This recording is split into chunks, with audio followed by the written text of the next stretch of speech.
Halo teman-teman semua, jumpa lagi di channel spesial horor, channel horor paling horor, khusus buat kalian yang pemberani. Kali ini Mimin akan membawakan sebuah kisah horor dari akun Twitter @nazulfa berjudul Kuntilanak. Bercerita tentang kuntilanak bekas kembang desa. Sekarang hari Minggu, kerjaannya hanya rebahan. Tidak perlu lama menunggu, langsung saja selamat mendengarkan. Salam sehat dan sukses selalu buat kita semua.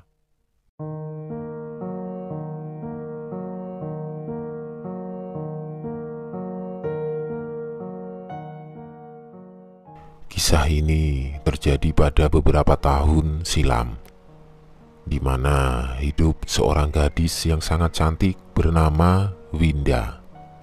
Iya, warga desa mengenalnya dengan sebutan Winda si kembang desa. Parasnya sangat cantik, berkulit putih bersih dan mempunyai badan yang sangat ideal. Selain mempunyai paras yang sangat sempurna, Winda juga dikaruniai hati yang baik dan juga ramah kepada orang lain. Awalnya, hidup Winda baik-baik saja sebelum Winda mengenal orang itu, orang yang membuatnya hancur dan membuat Winda kehilangan akal sehat. Masa SMA Winda berjalan sangat mulus. Winda mempunyai banyak teman dan mempunyai keluarga yang sangat harmonis. Hingga akhirnya Winda bertemu dengan seseorang yang membuat hidupnya hancur dan penuh tekanan. Orang yang katanya sangat dicintai oleh Winda, namun nyatanya dia juga yang membuat Winda menjadi menderita. Orang yang tidak mempunyai akal sehat dan memberikan tanggung jawab yang besar pada seorang Winda yang masih belia. Di umurnya yang baru menginjak 23 tahun, Winda sudah merasakan penderitaan yang amat sakit. Berkali-kali ia mencoba mengakhiri hidupnya, namun itu semua gagal. Sang ibulah yang selalu menggagalkan aksi bunuh diri Winda. Sudah terhitung dari 5 bulan yang lalu, Winda sudah hampir 10 kali ingin menghabisi nyawanya sendiri. Winda seakan merasa tidak kuat menghadapi ini sendirian. Ya, bukan hanya Winda, keluarganya pun sama. Dan mungkin jika kalian yang ada di posisi Winda sekarang juga, kalian tak akan kuat menghadapi ini, menerima kenyataan bahwa harus memiliki suami yang tidak mempunyai hati nurani.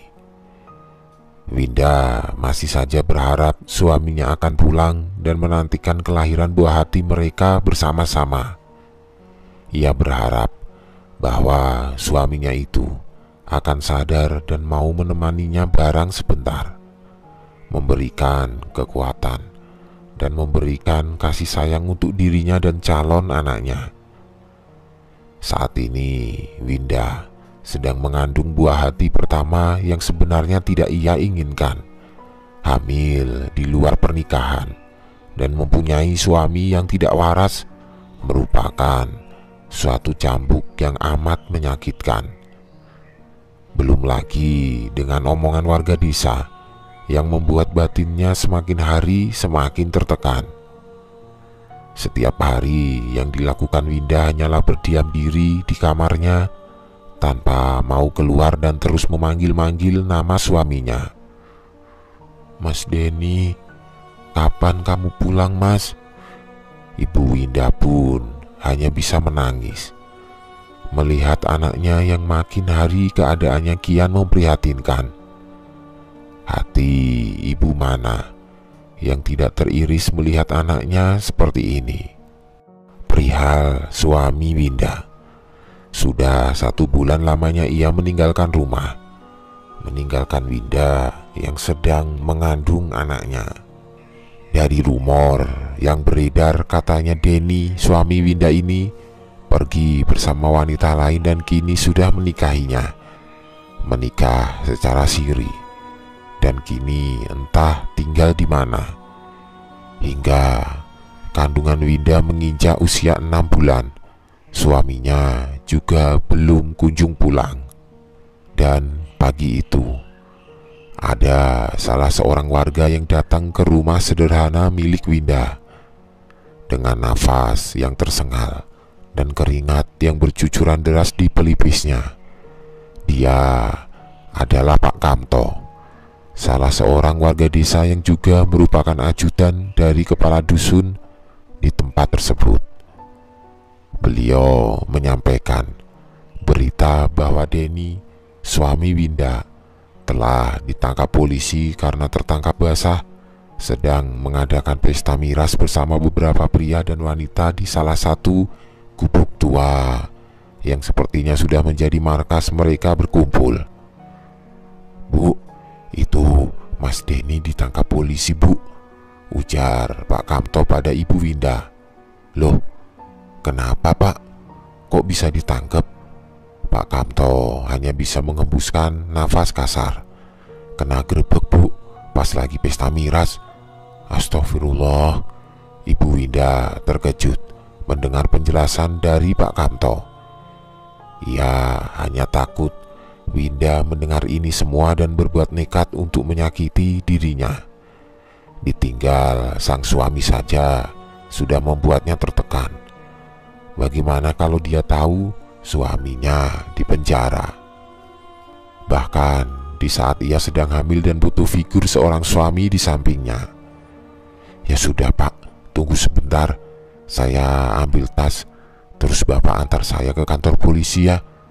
Jangan sampai Winda tahu ini Pak, tolong, saya takut dia kenapa-kenapa." Pak Kamto pun mengangguk sebagai persetujuan. "Baik Bu, saya antarkan Ibu ke kantor polisi. Untuk masalah Winda, tenang saja Bu, dia tidak akan tahu tentang berita ini." Detik selanjutnya, Ibu Winda pun masuk dan mengambil tas miliknya. Tak lupa ia juga berpamitan dengan Winda. Terlihat anaknya itu sedang duduk termenung di ruang tamu. "Winda, Ibu pergi sebentar ya, mau ada urusan." Tidak ada jawaban dari Winda. Hanya ada tatapan kosong yang mengerikan di wajahnya. Ibunya pun lantas mengecup kening Winda dan langsung pergi ke kantor polisi. Namun tanpa ibunya ketahui, Winda mendengar semua percakapannya bersama Pak Kamto. Winda mendengar dengan jelas bahwa suaminya kini ditangkap polisi. Winda sampai tidak sadar bahwa air mata sudah turun begitu deras dari mata sayunya itu. Winda merasa sudah tidak kuat lagi. Sepertinya sudah cukup penderitaan kali ini. Dia berpikir bahwa sudah tidak ada lagi yang menyayanginya. Sudah tidak ada lagi yang orang peduli dengan dirinya. Orang hanya kasihan melihat kondisinya saat ini yang sangat memprihatinkan. Sudah tidak ada lagi gunanya dia hidup. Sudah cukup. Winda berjalan lunglai menuju kamar tidurnya. Air mata juga kian deras turun membasahi wajah cantiknya. Sesampainya ia di kamar, ia lalu mengambil sebuah botol putih kecil yang berisikan obat. Entah obat apa itu. Dia meminum segenggam obat yang ada di tangannya. Dengan sekali teguk, kini badannya menegang, nafasnya terasa sesak dan mulutnya mengeluarkan banyak busa. Hingga beberapa menit berlalu, kini tubuh Winda sudah tidak bergerak lagi. Tubuhnya sudah kaku dan dia telah tiada.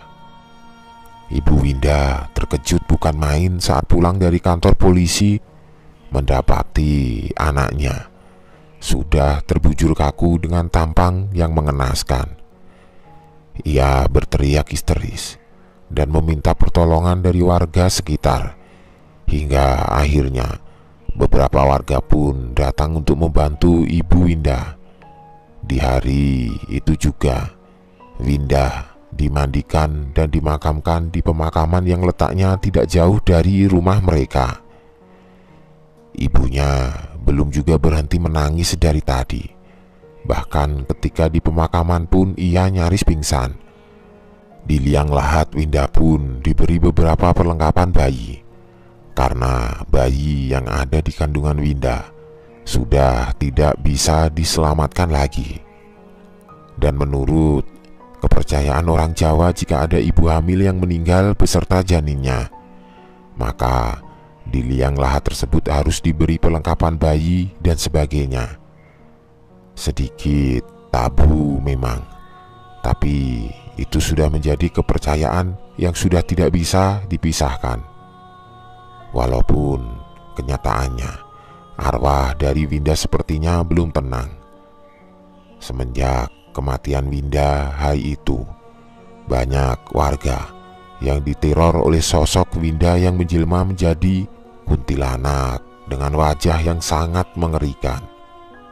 Beberapa waktu yang lalu, warga dihebohkan oleh seorang tukang ojek yang katanya mengantarkan seorang perempuan yang minta diantar ke warung untuk membeli susu bayi. Awalnya perempuan itu terlihat sangat cantik dengan gaun putihnya.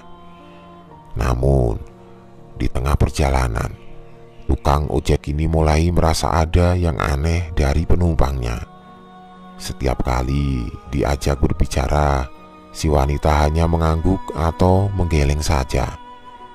Hingga mereka tiba di salah satu warung dan tukang ojek ini meminta si penumpang turun. Betapa terkejutnya bahwa si wanita telah menghilang. Tak ada siapapun di sana karena waktu itu sudah larut malam. Jikalau wanita itu terjatuh atau turun, pasti akan terlihat, bukan? Tapi sampai si tukang ojek ini kembali ke pangkalan, ia tidak lagi melihat perempuan itu. Dan salah seorang teman di pangkalannya pun bilang bahwa tadi ia melihat tidak ada wanita yang membonceng di motornya. Tukang ojek itu hanya sendiri dan juga hanya berbicara sendiri. Ada juga warga yang menuturkan bahwa dirinya pernah diperlihatkan dengan sosok Winda ini. Sebut saja namanya Atun.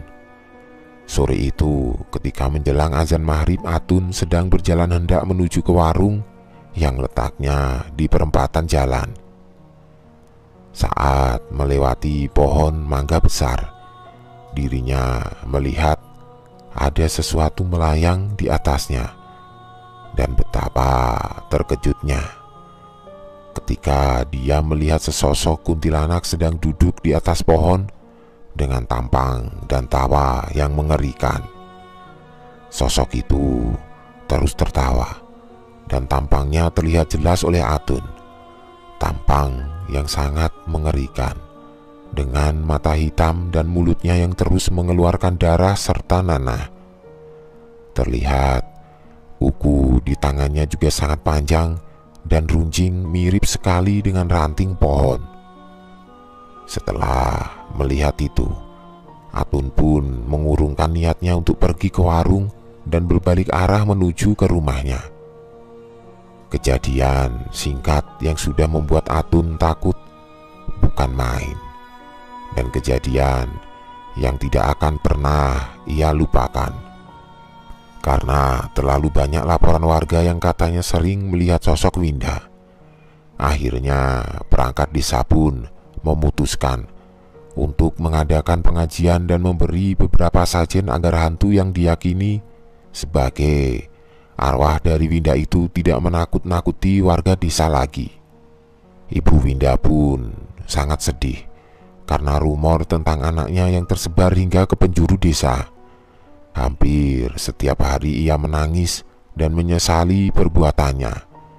Andaikan saja hari itu ia tidak pergi ke kantor polisi. Mungkin saja nasib anaknya tidak akan menjadi seperti ini. Andaikan saja ia lebih memperhatikan anaknya itu, pasti sekarang Winda masih ada bersama ibunya dan tidak menjadi buah bibir warga. Hatinya terlalu sakit untuk menerima kenyataan jikalau anaknya benar-benar telah meneror warga desa. Dan sejak hari itu hingga saat ini, rumor tentang sosok Winda yang bergentayangan masih diyakini oleh banyak warga. Sosok Winda juga masih kerap muncul di pepohonan ataupun berjalan ke pangkalan ojek pada malam hari. Walaupun tidak sesering dulu, namun tetap saja warga merasa resah karena merasa diteror oleh sosok Winda. Iya, Winda, si kembang desa yang mati secara tragis, menyimpan banyak dendam dan kini menghantui warga desa.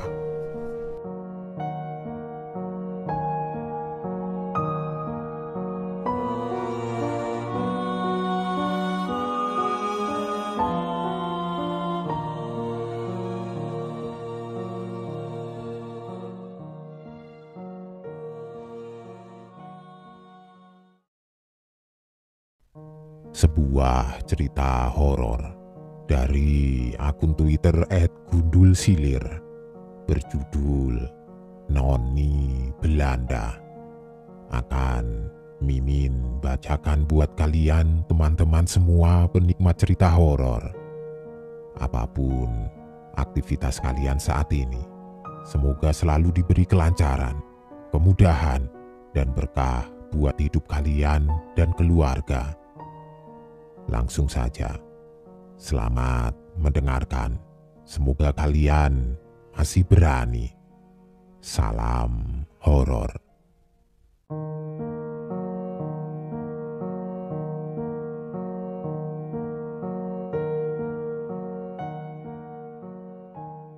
Pagi sekali aku sudah di kantor 5:30.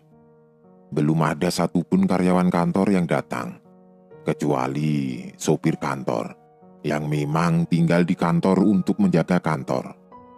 Kemarin si bos menyuruhku datang pagi untuk pergi bersamanya, mengajukan gambar rencana sebuah perpustakaan di satu institut seni daerah selatan Jawa Tengah.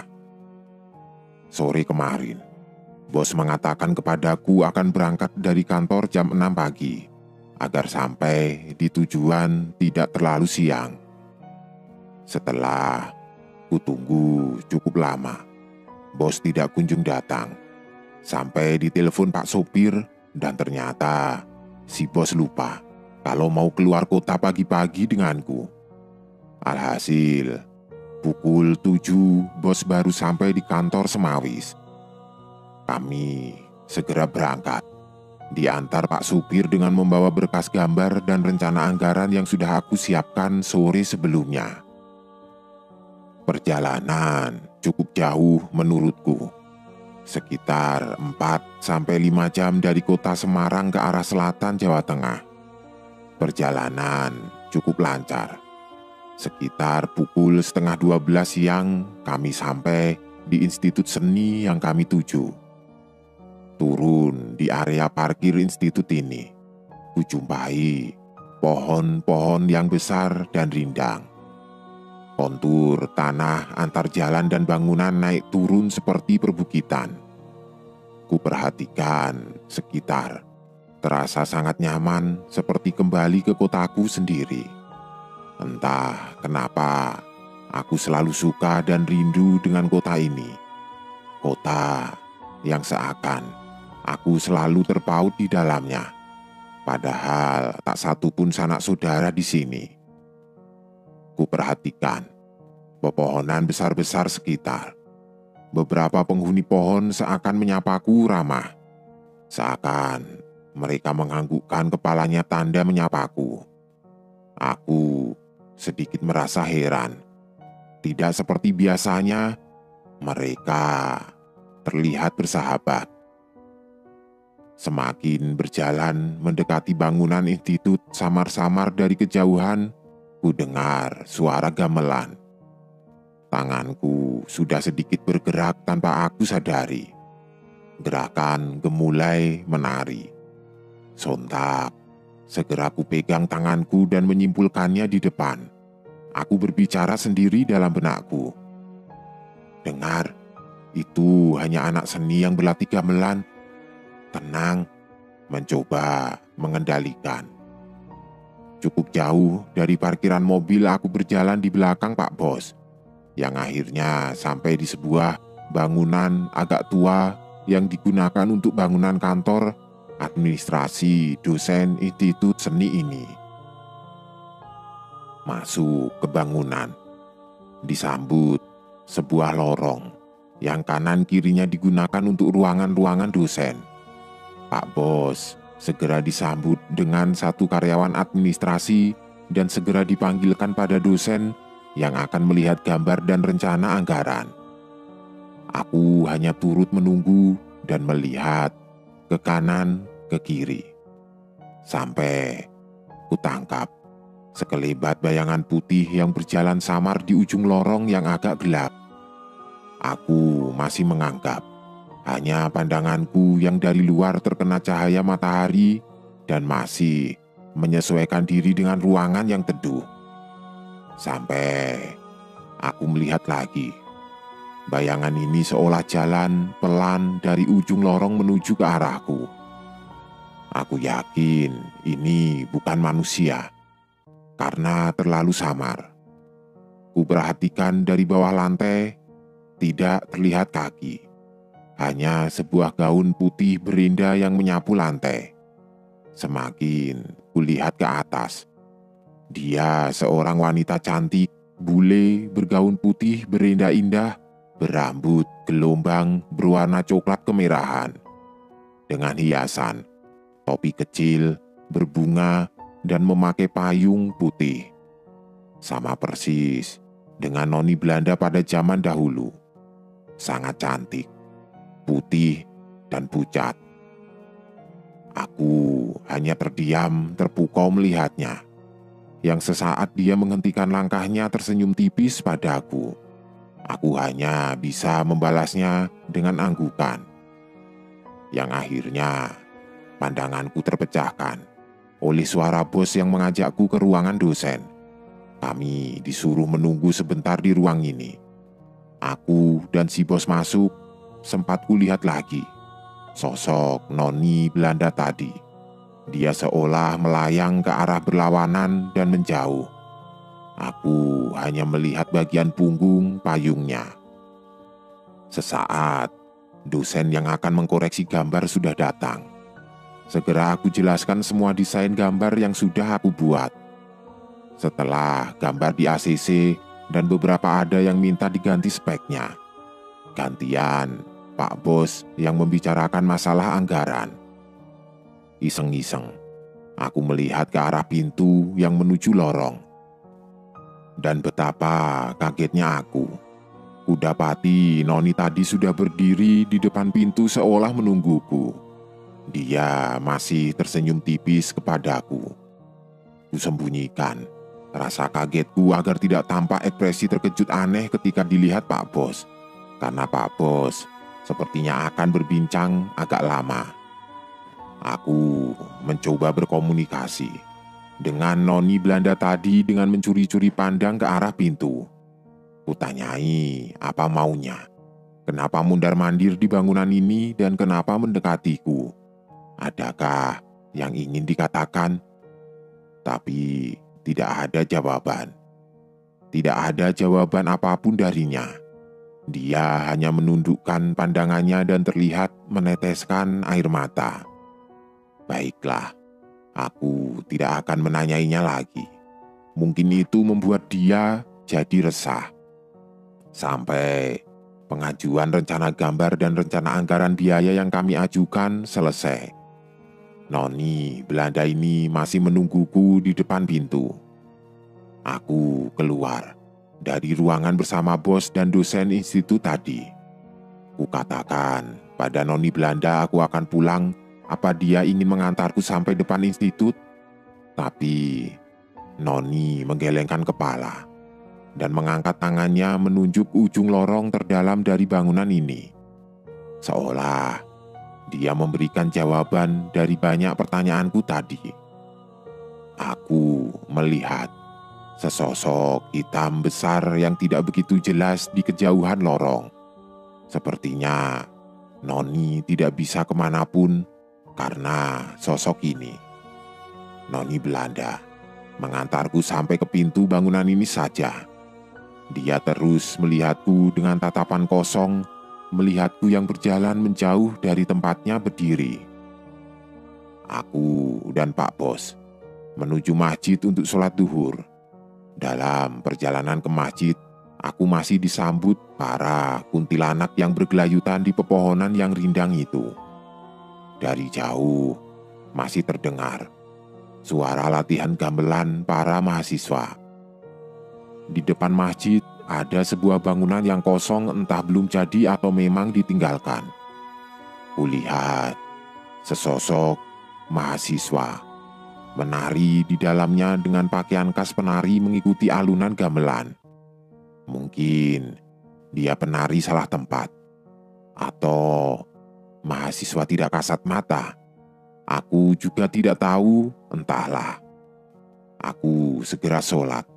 Dan ketika keluar masjid, penari tidak kasat mata ini sudah berada di sisi samping masjid. Sepertinya dia ingin mengajakku menari. Oh, tidak. Aku buru-buru menuju mobil kantor yang sudah ditunggu oleh Pak Bos.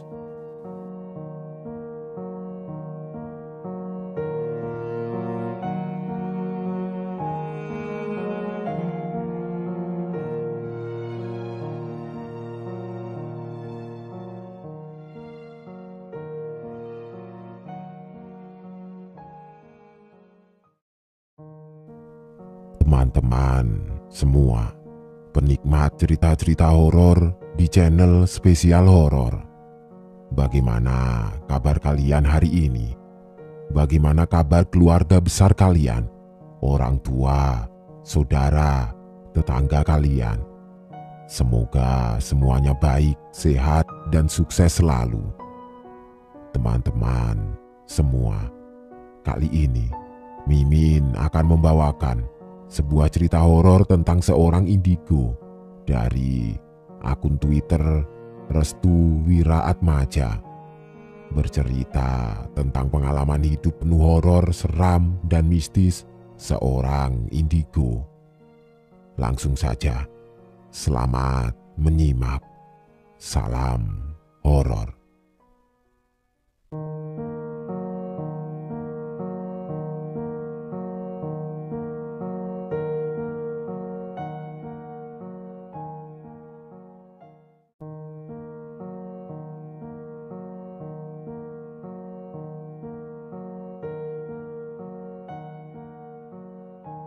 Cirebon 2005. Halo, namaku Rara.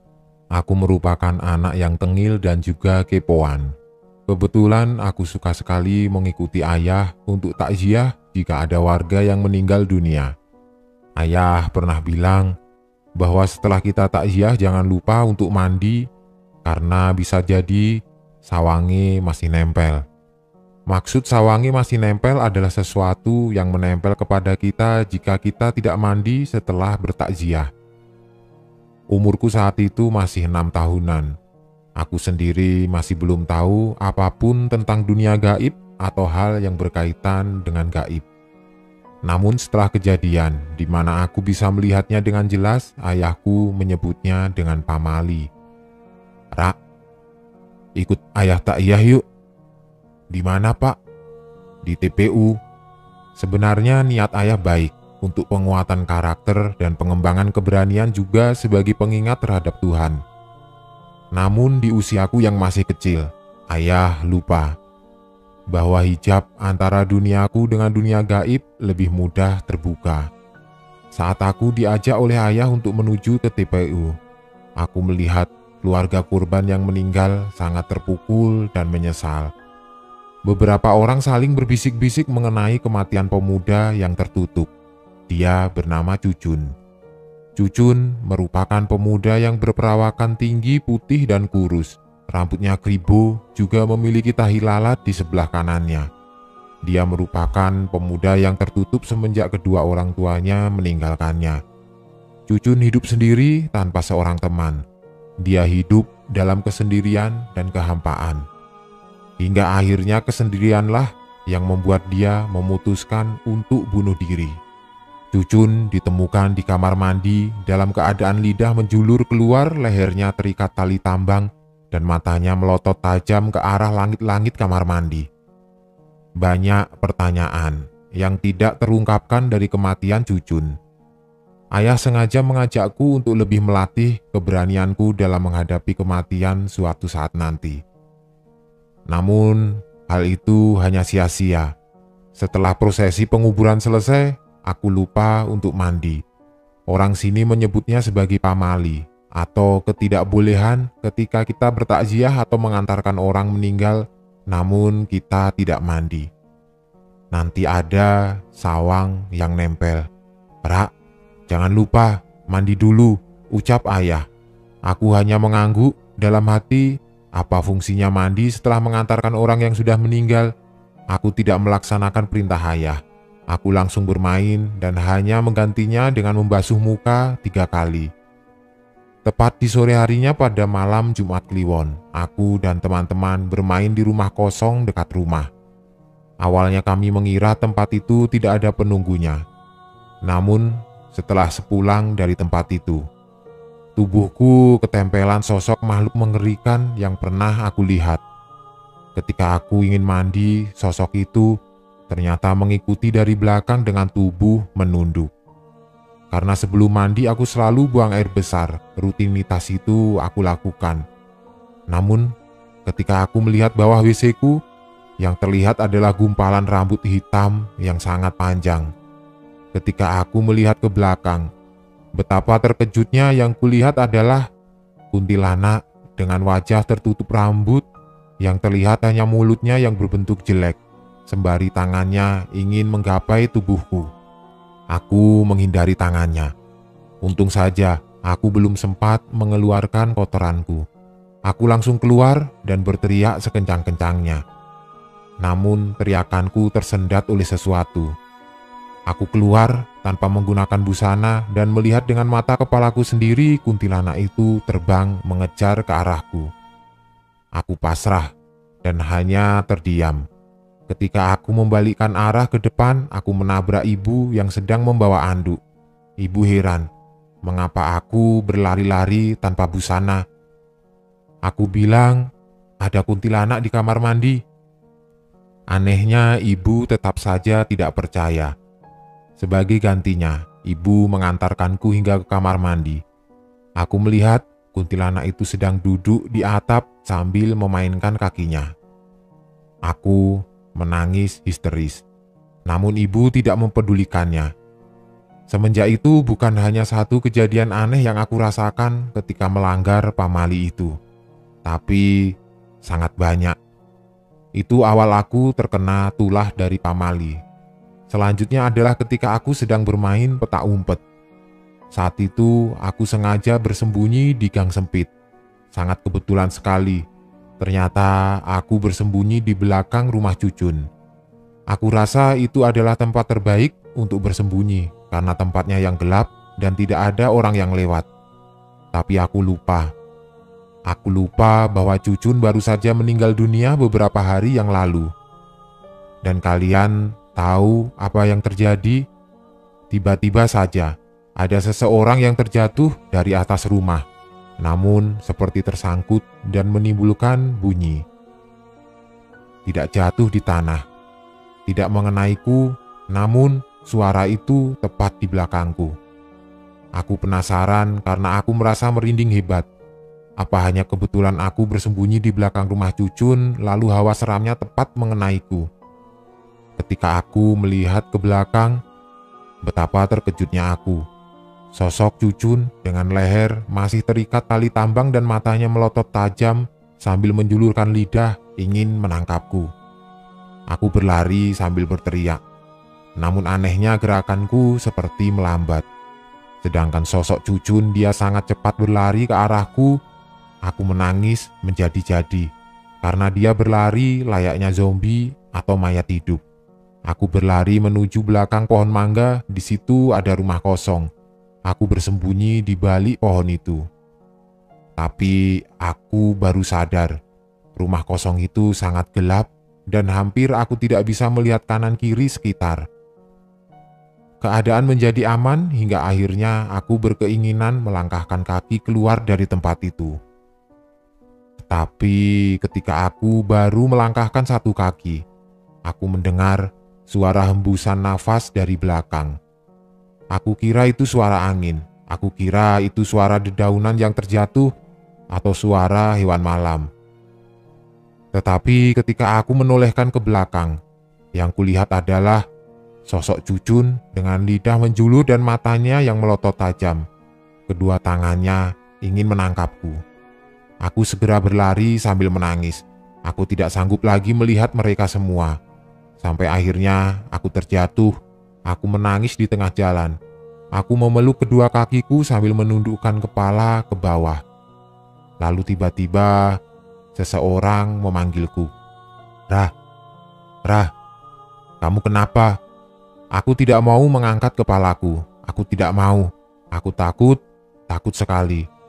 Namun aku memberanikan diri karena aku kenal dengan suara sahutan itu. Ketika aku mengangkat kepalaku dan menatapnya, ternyata itu adalah Fatmah, teman tetangga rumah. Aku memeluk Fatmah dengan erat.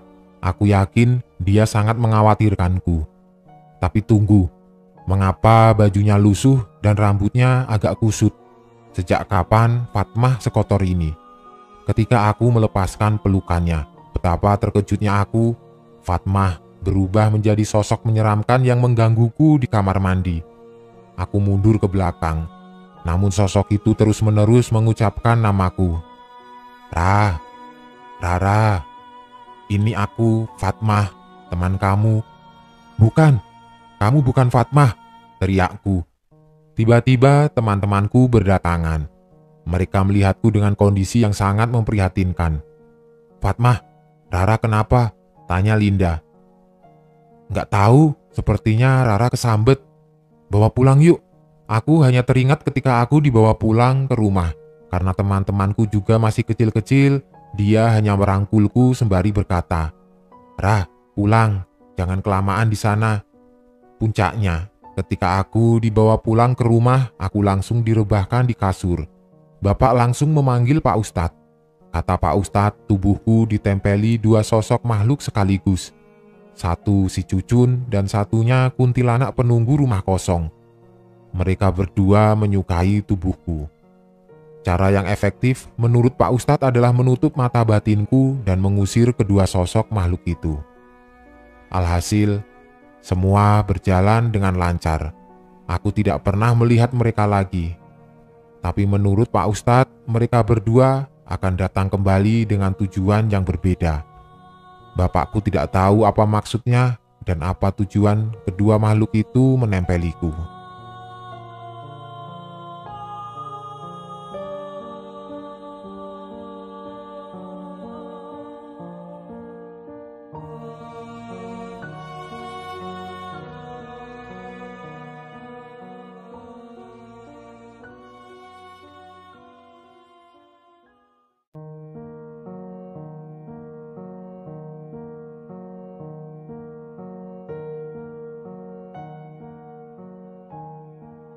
Cirebon 2007. Masih membahas Rara. Di sini dia masuk sekolah dasar di salah satu sekolah Cirebon. Rara satu kelas bersama dengan Linda dan Fatmah. Mereka berdua sangat menyayangi Rara. Diketahui bahwa Rara ini menjadi pendiam semenjak mata batinnya terbuka. Walaupun sempat ditutup, namun intuisi Rara masih peka. Awal masuk sekolah, Rara sangat terkejut dengan melihat mayat bergantungan di atap sekolah. Dia hanya menutup matanya dengan kedua tangannya. Linda dan Fatmah tahu bahwa Rara melihat sesuatu di atap sekolah. Rah, Masih lihat setan kah? Tanya Linda. Tidak, Nda. Ayo langsung masuk ke kelas saja. Aku tidak sanggup lihatnya. Fatmah dan Linda kebingungan. Tadi Rara bilang tidak melihat apa-apa. Mengapa ada ucapan tidak sanggup melihatnya? Apakah mata batin Rara masih terbuka? Di dalam kelas, Rara menemui teman-teman barunya seperti Fauzi dan Rahman. Namun Rara yang berada di depan bangku Fauzi dan Rahman hanya bisa diam. Dia ingin cepat pulang karena hawa kelas tiba-tiba panas. Tepat jam 7:30, ibu guru mata pelajaran matematika masuk sambil membawakan penggaris dan kapur tulis. Anehnya bu guru itu berjalan dengan kaki yang agak pincang. Mungkin kakinya sedang mengalami luka hingga berjalannya agak kurang normal. Assalamualaikum anak-anak, perkenalkan, ibu wali kelas kalian saat ini dan mengajarkan mata pelajaran matematika. Pasti kalian menyukai pelajaran ini kan? Sekarang coba buka buku tulis, pensil, penghapus, dan penggarisnya. Perintah ibu guru itu yang diketahui bernama Bu Indah. Rara satu bangku bersama Fatmah, sedangkan Linda dengan Risa di bagian belakang pojok kanan. Mungkin itu adalah tempat yang paling disukai oleh Linda hingga menginginkan tempat paling pojok. Rah, aku tidak bawa pensil. Ada pensil lagi enggak? Tanya Fatmah. Ini, aku bawa 3. Rara menyerahkan satu pensilnya kepada Fatmah. Namun, ketika dia ingin mengambil pensil untuknya sendiri, pensil itu terjatuh. Dia harus berjongkok dulu untuk mengambil pensil yang terjatuh tepat di bawah bangkunya. Entah mengapa ketika dia ingin mengambil pensil, ada keinginan untuk menatap kaki Bu Indah. Rasanya ada sesuatu yang mengganjal di bagian kaki kiri Bu Indah. Rara menengok ke arah kaki Bu Indah. Ketika dia menatapnya, ada 2 tangan yang memegangi Bu Indah. Rara terkejut. Ternyata kaki Bu Indah pincang bukan karena luka, namun karena ada satu sosok anak kecil yang memegangi kakinya dengan erat. Sosok itu mengarahkan tangannya ke arah mulutnya sembari mengucapkan, "Hush," sambil tersenyum. Rara langsung berteriak kencang. Teriakannya membuat satu kelas kaget dan merasa terganggu. Linda langsung berlari ke arah Rara. Dia tahu bahwa Rara melihat sesuatu. "Ada apa, Rara?" tanya Bu Indah dari meja tempatnya. "Ra, ada apa?" tanya Linda yang baru saja menghampiri meja. Rara menutupi matanya dengan kedua tangannya sembari mengatakan, "Ingin pulang, aku ingin pulang." Fatmah langsung menatap arah bawah kaki Bu Indah. Dia tahu bahwa Rara melihat sesuatu dari bawah kaki Bu Indah. "Ada apa, Fatmah? Mengapa Rara berteriak?" Rara terus berteriak, seisi kelas langsung ramai. Banyak murid yang merasa ketakutan. Mereka berlarian ke sana kemari. "Ada apa? Kalian semua duduk di tempat masing-masing." Bu Indah mulai menuju ke arah Rara dengan posisi jalan yang agak kurang enak dipandang. "Rah, ada apa?" tanya Fatmah. Rara menggeleng-gelengkan kepalanya sambil menutup wajahnya. "Linda, Fatmah, bawa Rara ke UKS," perintah Bu Indah. "Iya, Bu." Rara ingin sekali menengok ke arah kaki Bu Indah. Dia mengintip lewat jari jemarinya yang direnggangkan. Ketika dia melihat ke arah kaki Bu Indah, Rara melihat sosok itu menatap tajam ke arah Rara dengan mulutnya yang bergerak-gerak seperti menyumpahi serapah kepada Rara. Sosok itu memiliki rambut yang gimbal. Kedua tangannya memegangi kaki Bu Indah. Seluruh tubuhnya berwarna hitam pekat. Linda dan Fatmah membawa Rara ke UKS. Mereka berdua merangkul Rara dengan posisi tangan Rara yang masih menutupi kedua matanya. Linda dan Fatmah membaringkan tubuh Rara ke kasur yang ada di UKS. Linda pergi sejenak untuk mengambil air teh hangat. "Ra, tadi lihat apa?" tanya Fatmah yang berada di sampingnya. "Kakinya Bu Indah. Aku melihat anak kecil hitam sedang memegangi kaki Bu Indah." "Seriusan?" tanya Fatmah. Linda datang sambil membawakan teh hangat untuk Rara. "Lin, Rara melihat anak kecil hitam di kakinya Bu Indah," ujar Fatmah. "Beneran, Ra?" Tanya Linda. Beneran, Lin? Lalu bagaimana? Tanya Linda. Anak itu menatapku, sepertinya dia marah kepadaku. Jelas Rara. Fatmah dan Linda saling menatap. Mereka satu pemikiran dan mengangguk.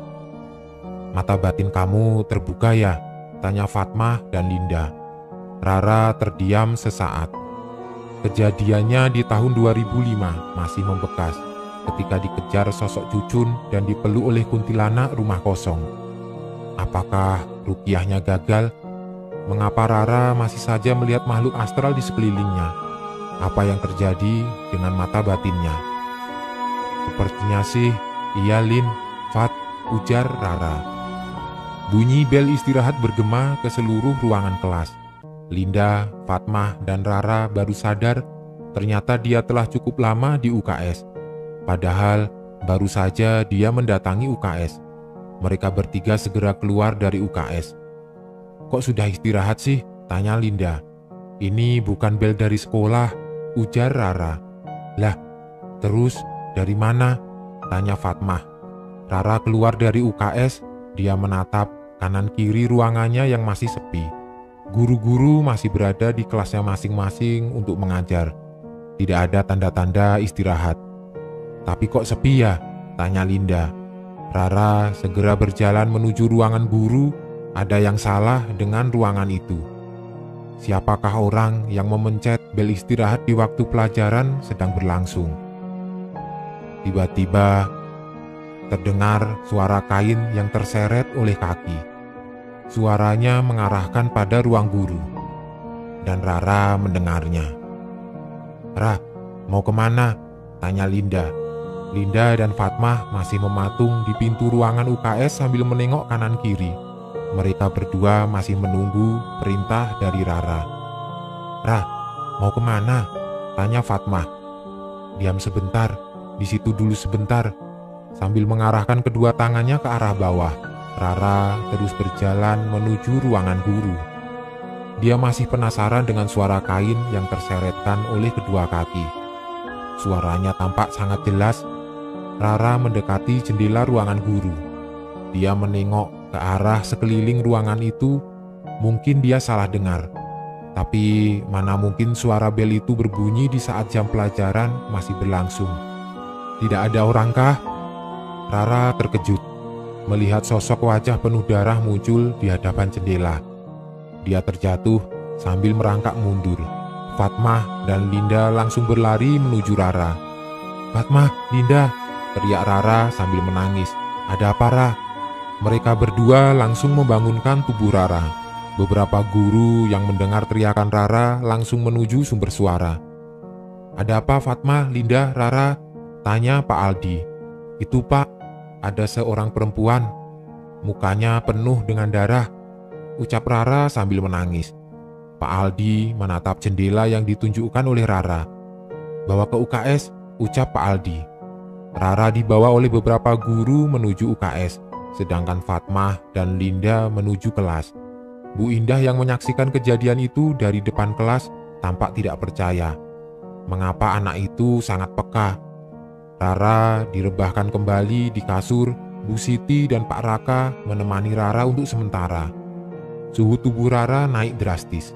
Badannya panas dan melemah sesaat. Wajahnya semakin pucat. Rah, kamu belum makan? Tanya Pak Raka. Siapa perempuan dengan wajah penuh darah itu, Pak? Kenapa dia ada di ruangan guru? Tanya Rara. Pak Raka dan Bu Siti saling menatap. Siapa dia, Ra? Tanya Bu Siti. Pak Aldi memasuki ruangan UKS. Dia menatap Rara dengan perasaan iba. Tampaknya Rara mengetahui sesuatu yang tersembunyi di sekolah ini. Pak Raka, kemari sini. Saya ingin bicara sebentar. Bu Siti, tolong jaga Rara ya, pinta Pak Aldi. Siapa? Pak Raka mengikuti Pak Aldi menuju ke ruangan khusus Pak Aldi. Sepertinya ada obrolan hangat yang akan dibahasnya. Ada apa, Pak? Tanya Pak Raka. Duduk dulu, pinta Pak Aldi. Pak Aldi mengambil 2 gelas air putih. Sepertinya jam pelajaran agak terganggu dengan kejadian Rara barusan. Begini, Pak. Ini mengenai kejadian Rara barusan. Saya terkejut kalau Rara ternyata bisa melihat sesuatu yang tidak bisa dilihat oleh orang biasa umumnya. Jelas Pak Aldi. Lalu apa hubungannya dengan saya, Pak? Tanya Pak Raka. Coba kamu dekatkan dia secara perlahan. Apakah dia dulu pernah melihat sesuatu yang lain juga? Jika memang benar, berarti dia memiliki masa lalu yang menyeramkan, ucap Pak Aldi. Baik Pak, ucap Pak Raka. Satu lagi, besok kita bicarakan ini kepada kedua orang tua Rara. Kita ulik tentang Rara, jelas Pak Aldi. Pak Raka mengangguk paham. Dia mohon izin untuk keluar dari tempat itu dan langsung menuju ke UKS untuk menemui Rara dan Bu Siti. Setelah sampai di UKS, Pak Raka melihat Rara sangat lemah dan mengeluarkan cairan putih dari mulutnya. Bu Siti tampak panik. Dengan sigap, Pak Raka langsung menggotong tubuh Rara keluar dari UKS.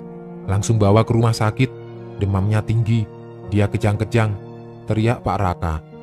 Lagi-lagi seluruh guru keluar dari kelasnya. Tatapannya tertuju pada Rara yang digotong oleh Pak Raka. Astagfirullah Rara, teriak beberapa guru yang melihat langsung Rara dengan mata yang sudah tertutup dan mulutnya mengeluarkan cairan putih sambil kejang-kejang. Beberapa guru lainnya membantu Pak Raka yang berlari menuju ke tempat parkir. Pak Aldi yang mengetahui itu langsung menelpon kedua orang tua Rara. Keadaan semakin kacau, sepertinya Rara sudah berada di posisi yang kurang menguntungkan. Dalam beberapa jam terakhir, dia melihat langsung dua sosok yang menyeramkan. Rara dibawa menuju rumah sakit dengan mobil Pak Aldi. Seisi sekolah menjadi ramai melihat kejadian Rara yang diketahui melihat sosok wanita dengan wajah penuh darah di ruangan guru. Kedua orang tua Rara segera mendatangi Rara di ruang ICU. Rara masih terbujur kaku dengan demam yang cukup tinggi. Saran dokter, Rara dirawat beberapa hari untuk melakukan perawatan yang lebih baik. Rara hanya sedikit kelelahan, kejangnya baru pertama kali. Mungkin ini adalah reaksi tubuhnya ketika terkejut melihat sesuatu yang tidak pernah ia lihat. Sepertinya hal-hal yang menyeramkan, jelas dokter. Maksudnya dok, tanya Pak Raka. Apakah anak ini sebelumnya melihat sesuatu? Tanya dokter. Kedua orang tua Rara menatap ke arah Pak Raka. Kali ini Pak Raka harus mengklarifikasi kejadian Rara dengan jujur. Jika tidak, maka akan berimbas pada Rara juga. Rara melihat sosok wanita dengan wajah penuh darah di ruangan guru. Saya pun belum tahu secara jelasnya, karena ketika saya ingin mengulik lebih jauh mengenai kebenaran tersebut, saya dipanggil oleh Pak Aldi. Jelas Pak Raka. Wanita dengan wajah penuh darah. Apa maksudnya? Benar Pak, saya tahu dari Rara langsung. Mereka terdiam sejenak. Terbersit dalam pikiran Pak Hashim, bapak Rara, bahwa Rara pernah memiliki kenangan pahit tentang sosok-sosok misterius di rumahnya. Begini saja Pak, tolong jaga Rara.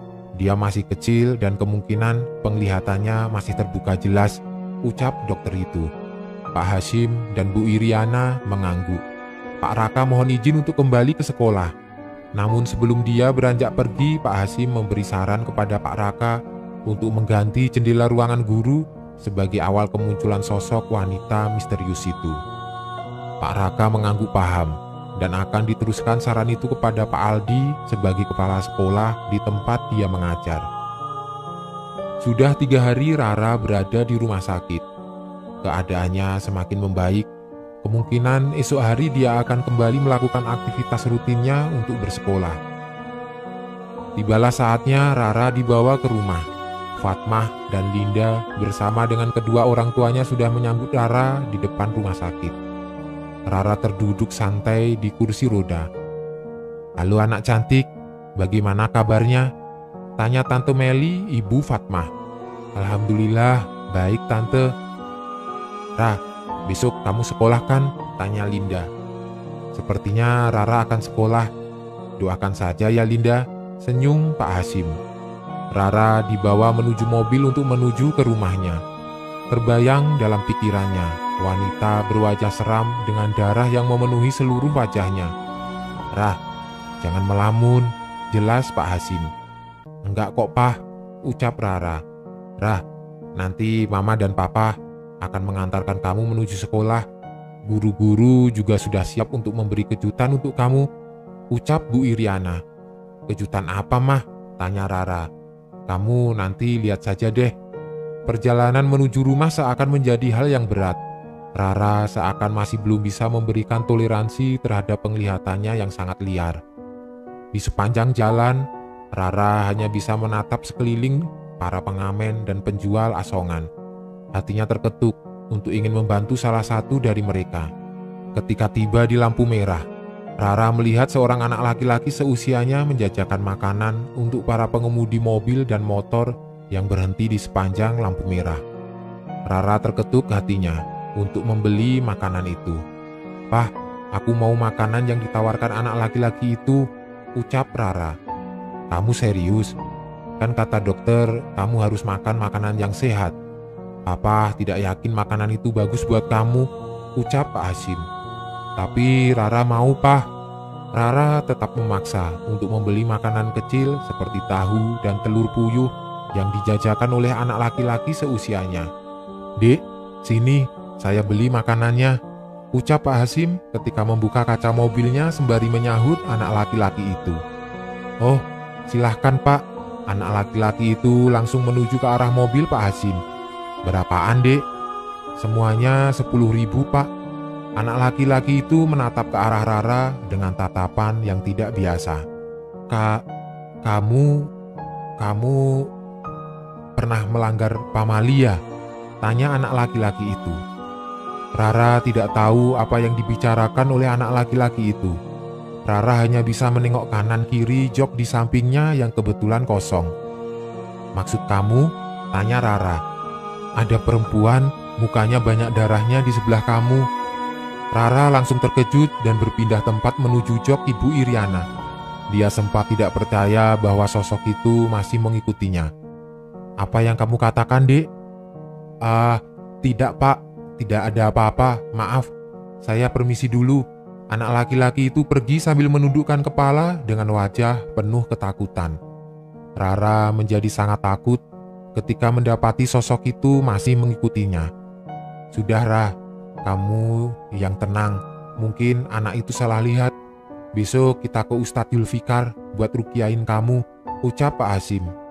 Rara hanya mengangguk pasrah sambil menatap jok belakang. Mobil sudah berada di arah menuju rumahnya. Pak Hasim berhenti sejenak. "Kita ke rumah Ustadz Julfikar dulu, baru kita pulang. Gimana, Bu? Setuju tidak?" tanya Pak Hasim. "Kalau Rara siap, Ibu siap kok, Pak," jawab Bu Iriana. "Rara, gimana kamu? Siap?" Rara hanya mengangguk. Pak Hasim langsung memutar balik menuju rumah Ustadz Julfikar. Niatnya hanya satu, dia ingin Rara cepat sembuh. 15 menit perjalanan menuju rumah Ustadz Julfikar yang berada di salah satu desa yang penghuninya rata-rata bekerja sebagai buruh pabrik dan petani. Pak Hasim memarkirkan mobilnya tepat di hadapan rumah Ustadz Julfikar. "Assalamualaikum Pak Ustadz," ucap Pak Hasim. "Waalaikumsalam." Pak Hasim, bagaimana? Ada perlu apa, Pak? Ayo masuk," ucap Ustadz Julfikar. Ustadz Julfikar mempersilahkan Pak Hasim, Bu Iriana, dan Rara untuk masuk. "Begini, Pak, 3 hari yang lalu Rara melihat sosok wanita dengan wajah penuh darah. Saya kira kejadian 2 tahun kemarin sudah selesai. Tapi kenapa Rara masih ketempelan?" tanya Pak Hasim. Ustadz Julfikar memandangi Rara sambil tersenyum. Sepertinya ada sesuatu yang sengaja disembunyikan oleh Rara. "Rara, Pak Ustadz boleh tanya?" tanya Pak Ustadz. Rara hanya mengangguk. Dia seperti tidak ada keinginan untuk mengucapkan 1-2 kata pun dari mulutnya. "Rara melihat apa saja di sekolah?" tanya Pak Ustadz. "Anak kecil dengan tubuh hitam pekat dan wanita dengan wajah penuh darah," jelas Rara. "Setelah itu?" tanya Pak Ustadz. "Tidak ada, Pak," jawab Rara. "Ada. Satu lagi." "Satu lagi?" tanya Rara dengan heran. "Rara mendengar sesuatu yang ganjil di sekolah itu tidak?" tanya Pak Ustadz. "Suara?" "Ya, suara aneh," jawab Pak Ustadz. Pak Hasim dan Bu Iriana memegangi tangan Rara. Sepertinya Rara butuh support penuh agar semuanya bisa terbuka dengan jelas. Bel sekolah yang berbunyi sebelum waktunya. Paling itu Pak Ustadz, jawab Rara. Benar, itu yang Pak Ustadz maksud. Apa maksudnya Pak Ustadz? Tanya Pak Hasim. Di sekolah itu ada bel yang hanya didengar oleh orang-orang yang tertentu saja. Jika bel itu sudah terdengar, mereka akan keluar dari tempatnya untuk mengganggu para murid dan guru-guru yang ada di sana, ucap Pak Ustadz. Saya masih belum mengerti, ucap Pak Hasim. Hanya Rara yang bisa menghentikan itu, karena Rara yang mendengarkannya, ucap Pak Ustadz. Tapi Fatmah dan Linda, siapa mereka? Tanya Pak Ustadz. Mereka teman-teman Rara, ucap Bu Iriana. Mereka juga termasuk harus bisa menyelesaikan, ucap singkat Pak Ustadz. Caranya? Tanya Bu Iriana. Saya tidak tahu akan hal itu, tapi suatu saat Rara akan menyelesaikannya dengan teman-temannya. Saya tidak tahu mengenai masa lalu sekolah itu, jelas Pak Ustadz. Apakah bisa selesai? Tanya Pak Hasim. Bisa, itu semua tergantung Rara dan teman-teman Rara, ucap Pak Ustadz. Pak Hasim menunduk pasrah. Mengapa kejadian ini berulang lagi? Apakah dengan menutup mata batin Rara, Rara bisa kembali seperti sedia kala? Tanya Pak Hasim. Itu tidak menjamin, karena sosok itu masih ada di sini. Dia terus mengikuti Rara, sosoknya tepat di belakang Rara saat dia sedang terduduk sekarang, jawab Pak Ustadz. Sontak saja Rara langsung berteriak ketakutan dan menangis. Pak Ustadz, tolong selesaikan ini. Apapun itu resikonya, jawab Pak Hasim. Semua akan ada waktunya. Sosok itu ingin berkomunikasi dengan Rara. Mungkin ada sesuatu yang harus dipecahkan oleh Rara sebelumnya. Jadi masalah Rara hanya Rara yang bisa menyelesaikannya, tanya Bu Iriana.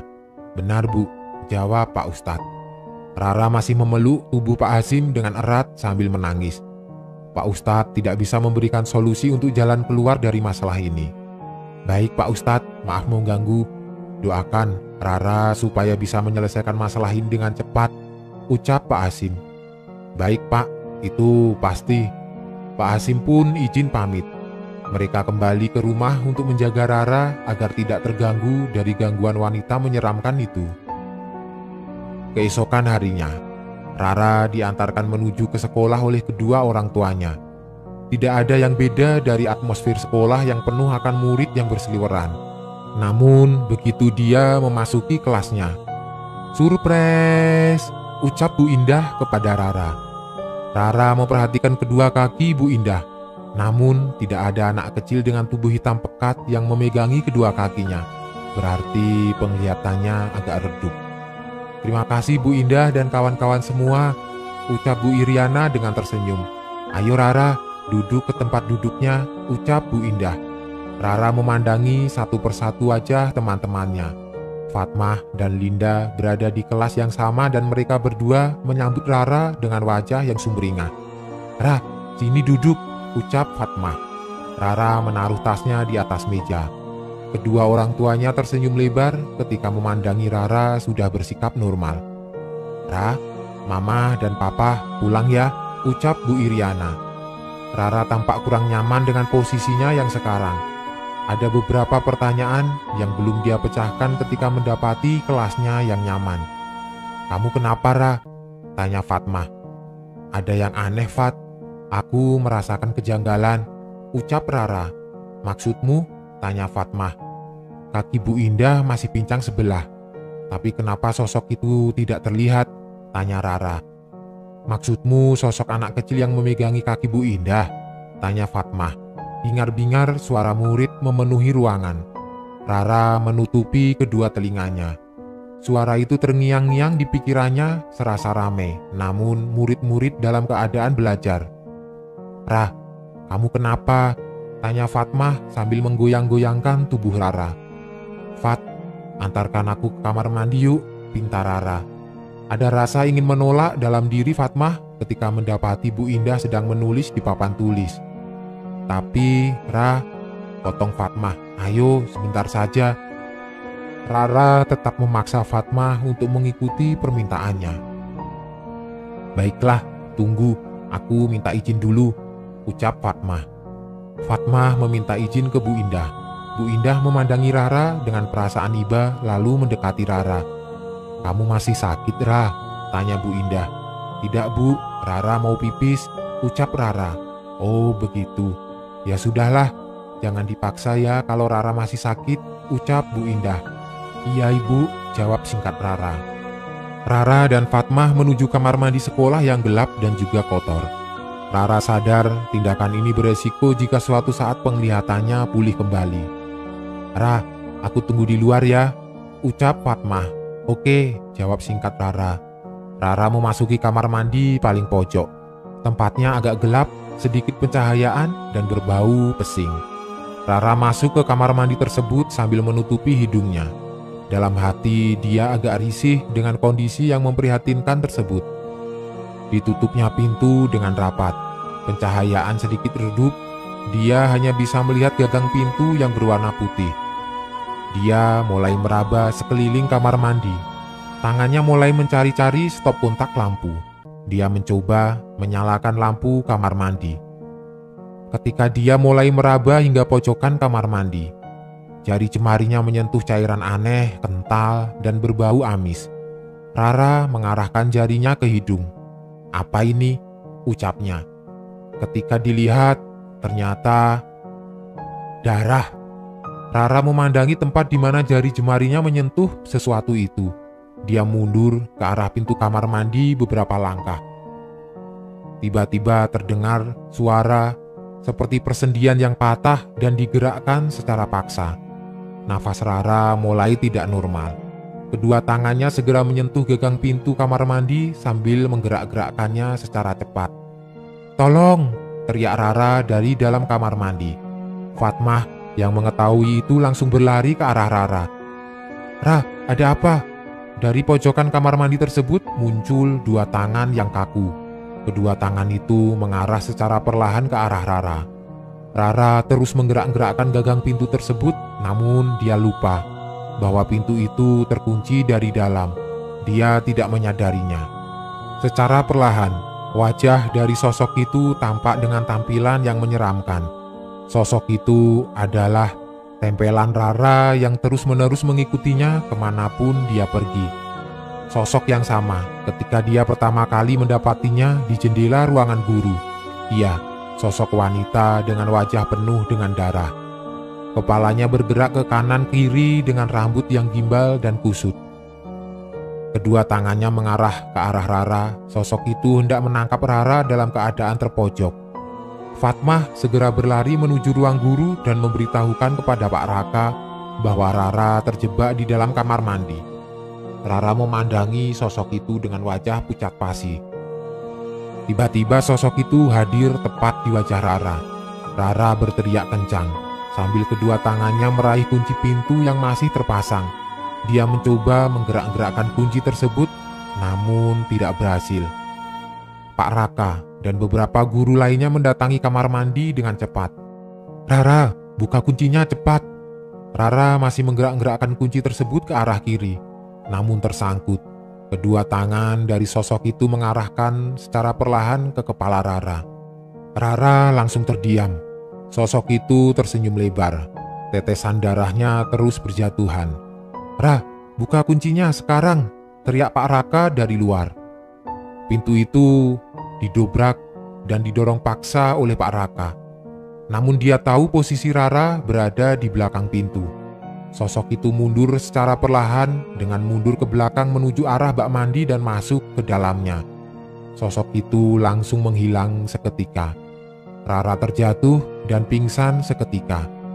Pak Raka langsung mendorong pintu itu dan mendapati Rara sudah terdampar di lantai kamar mandi dengan wajah yang sangat pucat. "Astagfirullah, darah dari mana ini?" ucap Pak Raka. "Rara!" teriak Fatmah. "Cepat bawa Rara ke UKS sekarang." Beberapa guru lainnya langsung menggotong tubuh Rara dan membawanya ke UKS. Pak Raka masih memandangi pojokan kamar mandi. "Ini harus segera diselesaikan," ucap Pak Raka sambil menggenggam kedua tangannya dan beranjak pergi dari kamar mandi tempat di mana sosok itu mulai menyerang Rara. Rara menjadi sorotan seluruh penghuni sekolah. Beberapa dari mereka mencap Rara sebagai bahan pansos agar lebih disayang oleh seluruh guru. Tidak menutup kemungkinan kejadian ini akan menuntut kepada penutupan sekolah karena dinilai kurang efektif dan harus melakukan pembenahan terhadap infrastruktur yang dinilai kurang memadai. Kenapa lagi dengan Rara? Ucap Pak Aldi kepada Pak Raka. Sosok itu masih meneror. Saya tidak tahu bagaimana Rara bisa mengetahuinya. Tapi alangkah baiknya kita selesaikan segera masalah ini, Pak, ucap Pak Raka. Pak Aldi terdiam sesaat sambil memainkan pulpennya. Dia memandangi foto keluarga yang terpampang dalam kantor khususnya. Apakah dia masih tidak terima akan kematiannya? Tanya Pak Raka. Semoga saja tidak, ucap Pak Aldi. Sementara itu di ruangan UKS. Cepat ambilkan minyak kayu putih, teriak Bu Siti. Baik Bu, ucap guru lainnya. Guru itu langsung berlari menuju tempat penyimpanan obat yang tersimpan rapi dalam box yang memuat berbagai macam obat-obatan. Dalam keadaan setengah sadar, Rara berada di suatu tempat di mana dia melihat sebuah kejadian yang memilukan. Seorang wanita berumur 30 tahunan bertengkar hebat dengan suaminya. Rara menyaksikan itu seperti nyata. Ditamparnya wanita itu habis-habisan hingga darahnya mengucur deras ke lantai rumah. Bagaimana kamu menjadi seorang istri yang baik jika jam segini masih keluyuran, ucap sang suami. Rara teringat dengan wajah yang dia kenal di sekolah itu. Wajahnya yang berkisar 30 tahunan itu mirip seperti Pak Aldi, kepala sekolah di tempat dia bersekolah. Aku tidak melakukan hal-hal yang kamu maksud. Aku hanya mengunjungi orang tuaku saja. Aku hanya memberikan sedikit uang karena ibu sedang sakit, jawab wanita itu sambil memegangi pipinya yang telah penuh akan darah. Aku tidak peduli, teriak Pak Aldi. Dijambaknya wanita itu dengan kejam oleh suaminya yang diyakini oleh Rara sebagai Pak Aldi. Pak Aldi, jangan, teriak Rara. Namun suara Rara hanyalah angin yang berhembus, tidak didengar dan tidak bisa dirasakan oleh Pak Aldi. Wanita itu berteriak sambil memegangi tangan Pak Aldi. Pak Aldi membawanya hingga keluar rumah, lalu menyalakan mobilnya menuju suatu tempat. Kedua tangan wanita itu diikat oleh kain jarit hingga tidak bisa bergerak. Mulutnya disumpal oleh baju berlengan panjang dan diikatkan di belakang kepalanya. Tangisan dan permintaan maaf tidak lagi dijadikan alasan untuk menyelesaikan masalah ini. Orang yang sudah gelap mata akan merasa seluruh tindakannya adalah benar. Karena itu kebiadaban seseorang akan terlihat ketika dia sedang menghadapi posisi gelap mata. Pak Aldi membawa istrinya ke sekolah tempat dia bekerja. Mungkin ini adalah tempat yang efektif untuk menghabisi sang istri. Kemari, ikut aku. Pak Aldi menarik sang istri ke kamar mandi sekolah tempat di mana dia bertemu langsung dengan si sosok wanita berparas mengerikan dengan wajah bersimbah darah itu. Ditutupnya pintu itu dengan rapat. Rara tidak bisa masuk ke dalamnya. Rara hanya bisa mundur ke belakang dan menutup telinganya sambil menangis. Ternyata dia menyaksikan penyiksaan yang dilakukan oleh Pak Aldi terhadap istrinya. Teriakan demi teriakan, suara sendi yang patah, dan tangisan memenuhi malam yang kelam di pojok kamar mandi sekolah itu. Pak Aldi keluar dengan tangan penuh darah. Dia tidak tahu bahwa perbuatannya telah melanggar seluruh norma yang ada. Aksi penyiksaan dan pembunuhan. Rara masuk ke dalam kamar mandi di saat Pak Aldi masih berada di depan kamar mandi sambil menyesali perbuatannya. Dia melihat dengan tatapan jelas jasad wanita itu sudah terkulai tidak berdaya di pojokan kamar mandi. Darahnya memenuhi tembok dan lantai. Kedua tangannya telah patah. Kenapa? Ucap Rara sambil menutup mulutnya. Pak Aldi meringsek maju dan mengambil jasad istrinya, lalu dia membawanya ke mobil. Sebelum pergi, Pak Aldi membersihkan bekas darah dan memberikan pengharum agar tidak menimbulkan kecurigaan terhadap seluruh penghuni sekolah. Lalu dia membuang jasad istrinya di suatu tempat yang tidak diketahui oleh siapapun. Rara hanya memandangi kekejaman yang dilakukan oleh Pak Aldi dengan pasrah. Dia sedang berada di masa lalu, tempat di mana sosok yang dia temuinya itu menceritakan semuanya. Rara baru sadar ketika sosok itu memegangi kepalanya adalah sebagai bentuk interaksi antara dirinya dengan sosok wanita itu. Rara segera terbangun dari pingsannya. "Alhamdulillah, Rara, kamu siuman," ucap Bu Siti. Rara memandangi sekeliling ruangan penuh akan semua guru. Lalu datanglah secara tepat Pak Aldi. Pak Aldi menatap wajah Rara dengan tatapan pucat.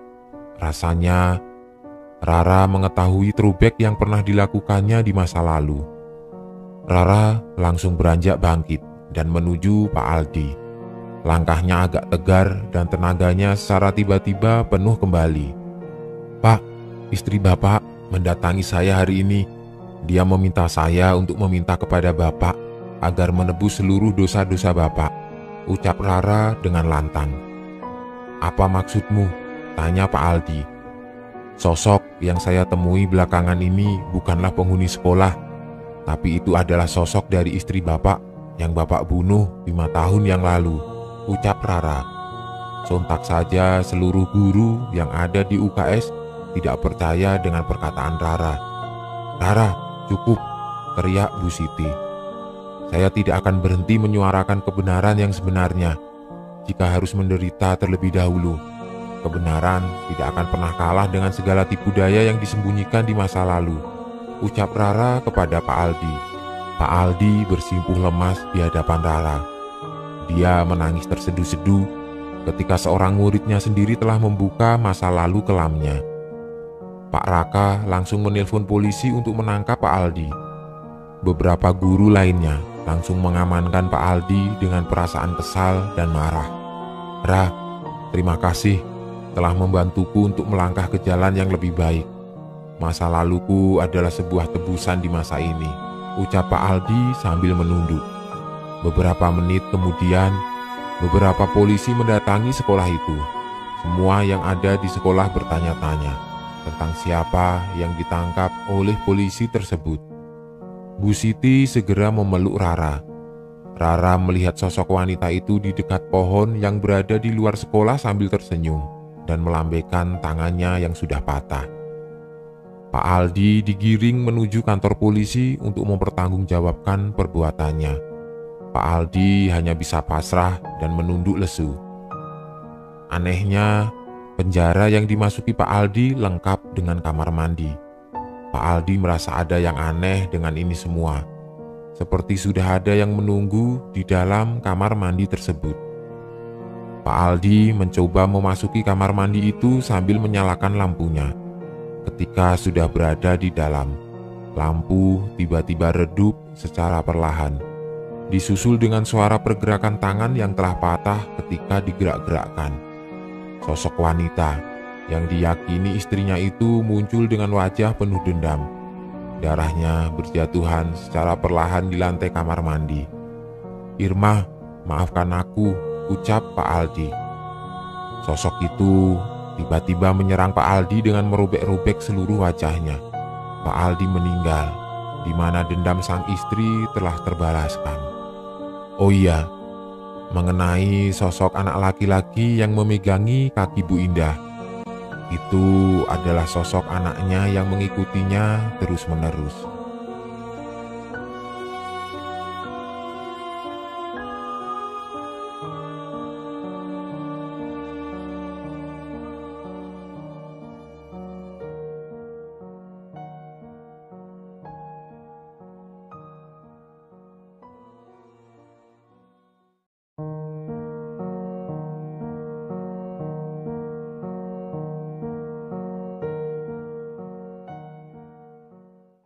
Aku bingung.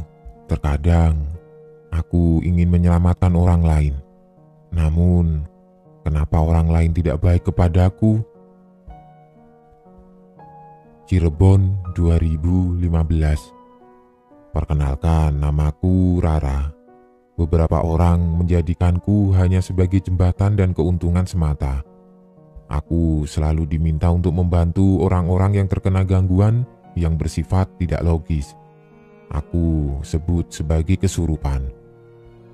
Semua cerita yang sudah aku kemukakan merupakan kisah kejadian masa lalu yang belum pernah aku rasakan sebelumnya. Dan untuk kali ini, aku akan menceritakan lebih lanjut mengenai pengalamanku ketika menjadi anak indigo atau anak pilihan. Rah, bagaimana kalau ayah bawa kamu ke rumah nenek? Di sana kamu bisa tenang, jelas Pak Hasim kepada Rara. Rumah nenek? Di Salatiga ya? Tanya Rara. Benar, di sana kamu akan bertemu dengan teman-teman barumu lagi, jelas Pak Hasim. Kalau itu keputusan ayah, Rara mau. Pak Hasim merencanakan pemberangkatan Rara tepat di malam Jumat. Entah mengapa, malam Jumat yang diinginkannya. Namun katanya malam Jumat bisa jadi malam yang baik untuk anak indigo seperti Rara. Semua barang-barang telah dipersiapkan. Tinggal menanti Bu Iriana yang masih sibuk menghubungi orang rumah di Salatiga. Kata Biratu, kamu boleh tinggal di sana. Kamu juga akan sekolah di sana, jelas Bu Iriana. Rara hanya terdiam. Dia masih takut kalau penglihatannya menjadi petaka baginya dan juga orang-orang yang berada di sekelilingnya. Tepat setelah Isya, Pak Hasim berangkat menuju Salatiga. Mereka sengaja mengambil jalur Pantura agar nuansa perjalanan menjadi terasa. Selama dalam perjalanan, Rara kerap mendapatkan sebuah bisikan yang mengganggunya. Rah, aku teman barumu. Itulah bisikan yang Rara dapatkan selama dia tertidur. Pak Hasim dan Bu Iriana tidak menyadari bahwa Rara ini kerap diikuti oleh makhluk-makhluk di sekelilingnya. Rara juga bermimpi bertemu dengan seorang wanita menggunakan gaun putih, namun di setiap sisinya terdapat bercak darah dan luka karena kecelakaan maut.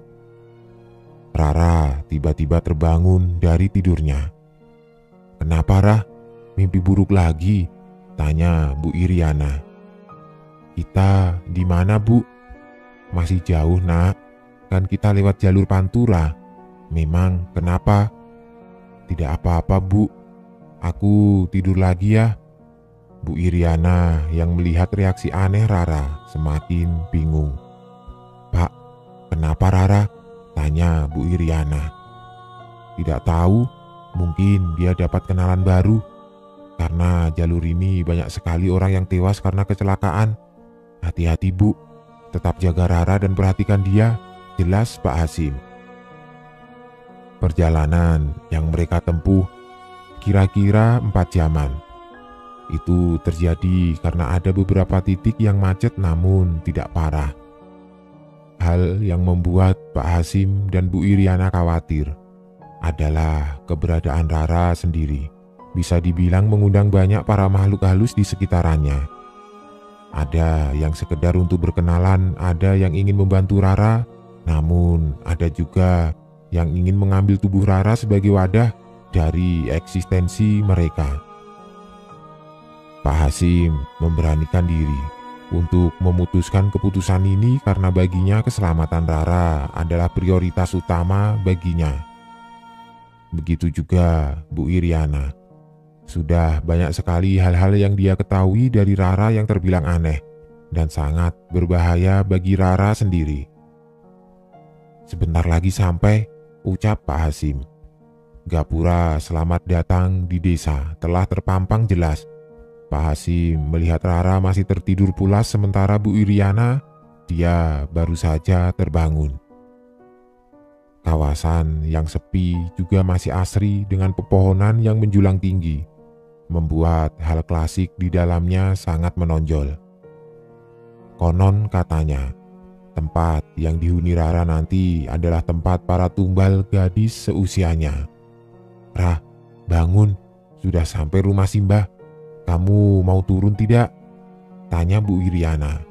Rara terbangun sambil membentangkan kedua tangannya. "Ini di mana, Bu?" "Salah tiga, Ra."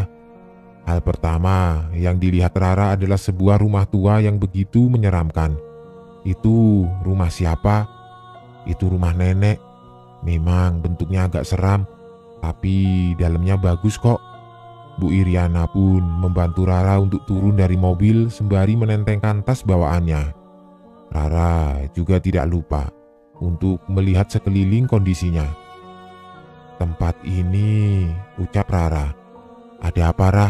tanya Bu Iriana. "Tempat pesugihan gadis, Bu." "Maksudnya?" Tiba-tiba Pak Hasim memanggil mereka berdua.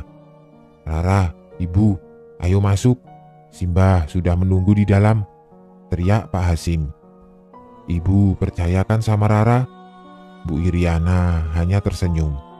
"Ayo masuk, kasihan Simbah sudah menunggu." Rara hanya mengangguk. Dia tidak tahu bahwa kedatangannya telah diikuti oleh sesuatu yang nantinya akan dijadikan jalan pintas dari kesulitannya. Sesuatu bisa dibilang sebagai teman yang berniat membantu Rara selama dia berada di desa tempat pesugihan gadis itu. Nenek Rara sudah berumur 72 tahun, namun beliau tampak sehat dan penuh karisma. Wibawanya sangat terpancarkan dari penampilan dan cara bertutur kata terhadap orang-orang di sekelilingnya. "Anakmu ini bisa melihat mereka ya?" tanya Simbah. "Iya, Mbah, dia bisa lihat." Simbah memegangi rambut Rara sambil membacakan sesuatu yang tidak dimengerti oleh Rara, bahkan orang tuanya sendiri. "Ada yang ngikutin anakmu?" jelas Simbah. Siapa, Mbah?" tanya Bu Iriana. "Dia tidak jahat kok, malah ngebantu kita semua yang ada di sini," jelas Simbah lagi. "Membantu bagaimana maksudnya, Mbah?" tanya Pak Hasim. "Teman Rara yang satu ini menghalau para beluluk untuk mengambil Rara ketika berada di gapura depan desa," jelas Simbah. "Beluluk? Setan, Mbah?" "Dia adalah dalang dari pesugihan dan tumbal gadis di desa ini." Rara terkejut ketika ada sebuah tangan yang menyentuh pundaknya. "Tenang saja, temanmu ini tidak jahat karena dia merupakan korban dari beluluk itu sendiri," jelas Simbah. "Bentuk beluluk seperti apa, Mbah?" tanya Rara. Simbah terdiam sesaat. Dia seperti hendak mengingat sesuatu. Bentuknya adalah wanita berkepala terbalik dengan tubuh yang besar, lidah yang menjulur panjang, dan rambut yang terurai hingga menyentuh tanah. Kukunya tajam bagi silet, mulutnya lebar seperti kerbau. "Itulah bentuknya," jelas Simbah. Seluruh tubuh Rara mendadak merinding ketika Simbah menyebutkan fisik asli dari beluluk itu sendiri. "Sudah malam, jangan terlalu pagi membahas beluluk. Mereka bisa datang kapan saja." Seluruh lampu di rumah itu dimatikan. Malam yang dingin menyisakan banyak pertanyaan di benak Rara. Hanya saja dia belum bisa mengakui tentang keberadaan temannya itu. Rara masih belum bisa menerima siapapun untuk dijadikan teman. Keesokan paginya, Simbah telah menyiapkan makanan dibantu dengan ibunya. "Ra, ayo makan dulu," jelas Bu Iriana. "Rara mau ke kamar mandi dulu, Bu." "Kamar mandi ada di belakang, lurus saja," jelas Simbah. Rara segera menuju ke belakang rumah dengan wajah menahan kebelet kencing. Dia pun segera masuk ke kamar mandi tanpa berdoa terlebih dahulu. Mungkin dia lupa bahwa di dalam kamar mandi juga terdapat sesuatu yang tidak diketahuinya. Rara tampak lega ketika dia telah pipis dengan lancar. "Ra, aku temanmu," jelas sesuatu di belakang Rara. Pundak Rara disentuh lagi. Sentuhan itu sama yang dirasakannya ketika malam hari dia sedang bercengkrama dengan keluarganya ketika sedang membahas Beluluk. Kamu siapa?" tanya Rara. Rara tidak berani melihat wajah sosok itu. Dia tahu ada bercak darah di tubuhnya. Rara masih belum bisa menerima sesosok makhluk yang memiliki perangai wajah yang buruk. "Aku korban Beluluk," jelas sosok itu. "Beluluk?" tanya Rara. Sosok itu menghilang bersamaan dengan suara Bu Iriana yang menghampirinya ke kamar mandi. "Ra, kok lama banget di kamar mandinya?" Ini Bu, sudah kok. Ayo, cepat makan dulu." "Iya Bu." Rasa penasaran Rara menjadikan dirinya harus mengetahui secara detail siapa sosok itu sebenarnya. Jalan satu-satunya adalah dengan menanyakan hal ini kepada neneknya yang lebih tahu akan Beluluk itu sendiri. "Habis ngapain saja Ra di kamar mandi?" tanya Pak Hasim sambil menyeduhkan teh hangat untuk Rara. "Tadi ada sesuatu di sana Pak," ucap Rara. Bu Iriana dan Pak Hasim terkejut mendengar hal itu. Ternyata mata batin Rara masih terbuka. "Pamalinya masih berlangsung?" tanya Pak Hasim. "Bukannya pas itu sudah ditutup, kok masih bisa ngelihat Ra?" tanya Bu Iriana. "Tidak tahu Bu, aku juga baru tahu ketika pundak ini selalu disentuh sosok itu," ucap Rara sambil memegangi pundaknya. "Pak, ini bahaya tidak? Apalagi Rara mau ditinggal di sini?" tanya Bu Iriana. "Apa kita batalkan saja? Rara kita ajak balik ke Cirebon lagi?" tanya Pak Hasim. Rara menundukkan kepalanya. Dia tahu pamali itu masih berlangsung padanya. "Tidak usah ke Cirebon lagi, beri dia waktu untuk mengadaptasi di sini," ucap Simbah perlahan menghampiri Rara. "Rara sudah besar, seharusnya dia bisa menyeimbangkan kemampuannya. Namun ini membutuhkan waktu," jelas Simbah. "Mbah, Beluluk itu suka ngambilin gadis di desa ini." Simbah memandangi wajah Rara dengan serius. Lalu dia mengusap dahinya yang terus-menerus mengeluarkan keringat. "Biasanya Beluluk itu memancing wanita itu dengan uang. Karena itu, jangan sekali-kali terpedaya kepada uang," jelas Simbah. Pak Hasim menyimak penjelasan Simbah. "Jika Beluluk itu memancing dengan uang, pasti ada sesuatu yang menjadikannya wadah. Bisa dibilang ada orang suruhan yang melakukan itu," jelas Pak Hasim. Simbah ikut duduk di sebelah Rara. Ikatan perjanjian dirinya dengan Beluluk sangat mengerikan. Jika tidak bisa memberikan apa yang diinginkannya, maka dia akan terkena tumbal oleh Beluluk itu sendiri, jelas Simbah. Simbah merupakan orang yang sudah lama menempati desa itu.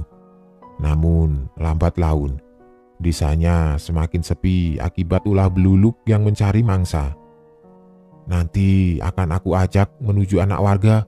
Siapa tahu kamu bisa berteman baik dengannya," jelas Simbah. Pak Hasim dan Bu Iriana setuju akan hal itu. Siapa tahu dengan adaptasinya Rara, dia semakin betah tinggal bersama neneknya. Namun tentu saja ketakutan dan kekhawatiran selalu menyelimuti diri Bu Iriana. Yang paling dikhawatirkan adalah ketika Rara sama seperti dulu, dia terjun ke dalam permasalahan yang bisa saja membuatnya terancam suatu saat. Setelah makan, Rara diajak keluar oleh Simbah untuk menghirup udara segar sambil mengitari perkampungan di desa. Di situ warganya sangat ramah-ramah, memakai bahasa Jawa yang halus dan sopan.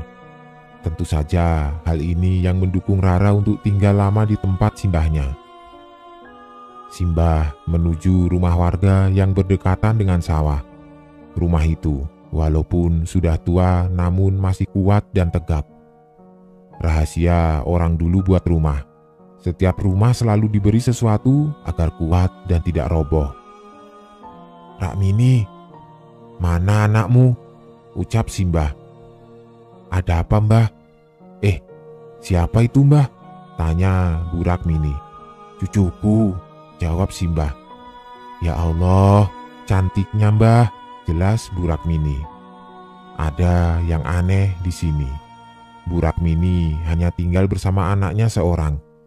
Hubungan dekat antara Rakmini dan Simbah sangat erat. Sampai-sampai warga menyebut mereka berdua adalah saudara namun tidak sedarah." Simbah segera memasuki rumah Bu Rakmini dan diikuti oleh Rara yang sedari tadi mematung, karena dia merasakan kedatangan satu sosok di dalam rumah itu. Sosok itu seperti menjaga rumah itu dari dalam. Hendak masuk, namun bulu kuduk Rara merinding. Jika tidak masuk, dia merasa sangat tidak enakan. Akhirnya, mau tidak mau Rara masuk ke dalam rumah itu dengan perasaan terpaksa. "Rara, ini anak Bu Rakmini, namanya Sinta. Dia adalah anak yang penyendiri. Siapa tahu kamu bisa memahami Sinta dengan baik," jelas Simbah. "Mbah, Rara boleh tanya?" ucap Rara. Rara pun keluar sebentar sambil menutup matanya dari pandangan Simbah. Rara melihat sesuatu. Iya, sesuatu yang pernah diceritakan oleh Simbah. Dia sedang merangkak ke tembok sambil menjulurkan lidahnya dan mengelus-elus rambut Sinta dengan erat. "Aku tidak mau temanan sama Sinta." Simbah terkejut mendengar hal itu. Raut wajahnya berubah kesal dan marah. Simbah tidak segan menarik paksa tangan Rara untuk tetap masuk ke dalam rumah Bu Rakmini lagi. "Tidak sopan, tidak ada adabnya kamu." "Bah," ucap Rara sambil mengerang kesakitan. Kedua tangan keriput milik Simbah terasa seperti cengkraman elang yang memaksa mangsanya untuk mengikuti apa yang diinginkannya. Rara masuk ke dalam rumah itu lagi dengan menutup matanya. Dia tidak mau melihat sosok itu lagi. "Kamu lihat apa?" tanya Sinta. Rara agak terkejut ketika suara Sinta benar-benar hadir di telinganya. Seakan-akan dia kira bahwa Sinta tidak menyadari apa yang dilihatnya barusan. Simbah dan Bu Rakmini memperhatikan dua orang gadis sedang membuka percakapan mereka. "Kamu bisa lihat?" tanya Rara. Pertanyaan Rara membuat Sinta tertawa keras, seperti orang gila yang bersorak ria ketika mendapatkan mainan barunya. "Aku bisa melihat semua setan yang ada di sini," teriak Sinta. Rara khawatir jika dia semakin terjun ke dalam kehidupan Sinta, dia akan terkena imbasnya.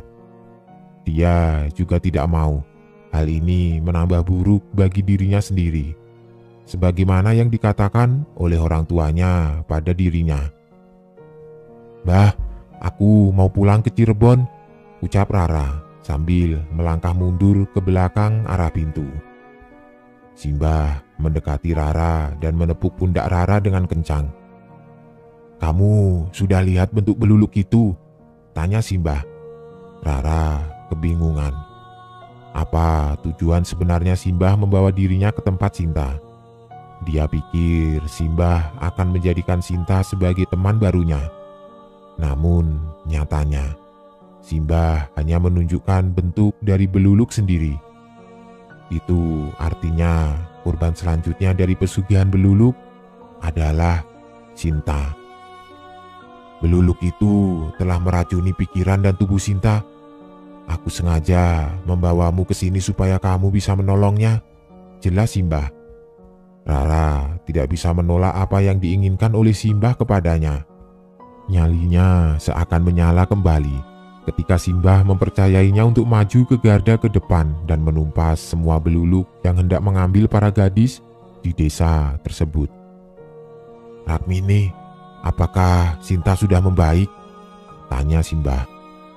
Setiap malam dia selalu berteriak.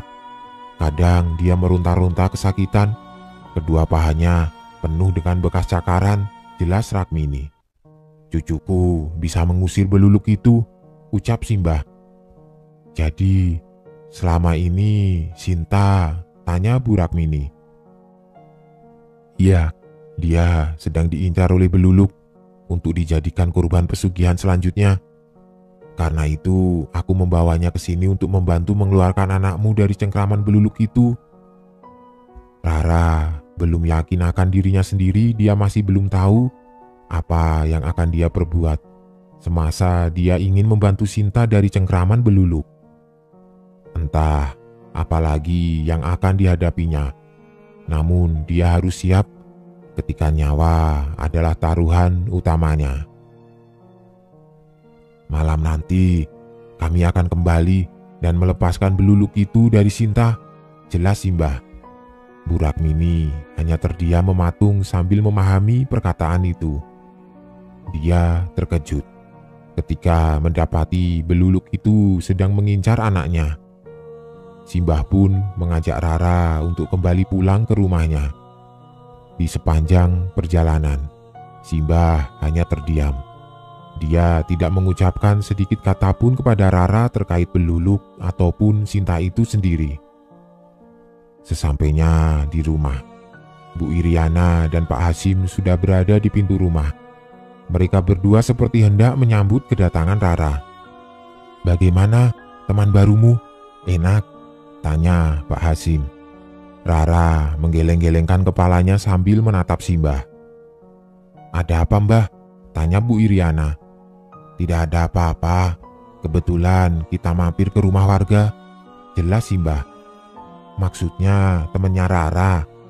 tanya Bu Iriana. Simbah mengangguk. Dia pun langsung menuju ke kamar untuk beristirahat. Pak Hasim dan Bu Iriana tampak curiga dengan tingkah Rara dan Simbah. Seperti ada sesuatu yang disembunyikan dari keduanya itu. Malam harinya, Rara tidak bisa tidur karena masih terbayang-bayang akan sosok beluluk yang baru saja dia lihat. Kenapa beluluk itu berada di sisi Sinta? Apa karena Sinta merupakan target selanjutnya? Tanya Rara sambil menatap langit-langit kamar. Pikirannya tidak mampu menalari sesuatu hal di luar batas kemampuannya tersebut. "Jangan kamu bantu dia," ucap seseorang yang suaranya dia kenali. Suara itu mirip seperti sesosok wanita yang didapatinya ketika berada di kamar mandi. "Siapa itu?" tanya Rara sambil mencari arah sumber suara. "Jangan ikut-ikutan, Ra. Beluluk itu ingin membunuh gadis yang bernama Sinta," ucap sosok itu yang belum menampakkan dirinya. "Kamu siapa?" Rara segera keluar dari kamarnya dan mencari sosok itu. Dia menyalakan seluruh lampu untuk mencari sosok itu. Sekelebat bayangan putih melewati jendela. Tubuh Rara bergetar dengan hebat. Kamu siapa?" tanya Rara. Rara menuju pintu depan. Dia berusaha meyakinkan dirinya untuk mengetahui siapa sosok itu sebenarnya. "Jangan kamu buka pintunya," ucap Simbah dari belakang Rara. "Kenapa, Mbah?" tanya Rara. Simbah langsung menghalangi Rara untuk membuka pintu tersebut. "Jangan keluar rumah." Rara hanya terdiam sambil menatap tajam wajah Simbahnya yang agak kesal dengan tingkah Rara. "Dia adalah korban beluluk. Jangan dengarkan perkataannya," ucap Simbah. "Tapi dia bilang apa saja?" tanya Simbah. "Dia bilang kalau Sinta adalah korban selanjutnya." Simbah terkejut mendengar hal itu. Dia kemudian membuka gorden jendela rumahnya. "Lihatlah, sosok itu terus berdiri di depan rumah menunggumu di sana," ucap Simbah. Rara ikut memandangi sosok itu dari dalam rumahnya. Ketika dilihat, sosok itu melambai-lambaikan tangannya ke arah Rara. Kedua kakinya penuh darah. Wajahnya pucat pasi dan banyak sekali goresan luka seperti korban kecelakaan. Kamu harus menjaga jarak dengannya. Jangan sampai kamu terus-menerus diikuti olehnya. Jelas sih, Mbah. Iya, Mbah. Sementara itu, di suatu tempat. Kamu tahu anaknya Bu Ratmini itu? Dia adalah korban kita selanjutnya. Beluluk itu sudah kutempelkan di sana. Jika sudah berhasil, kita akan kaya raya, ucap Pak Sumardi yang merupakan pendatang baru di desa tersebut. Pak Sumardi bersama istrinya tengah memelihara beluluk untuk alat mempercepat dirinya agar menjadi orang yang kaya raya. Kapan kita akan memulai ritual itu?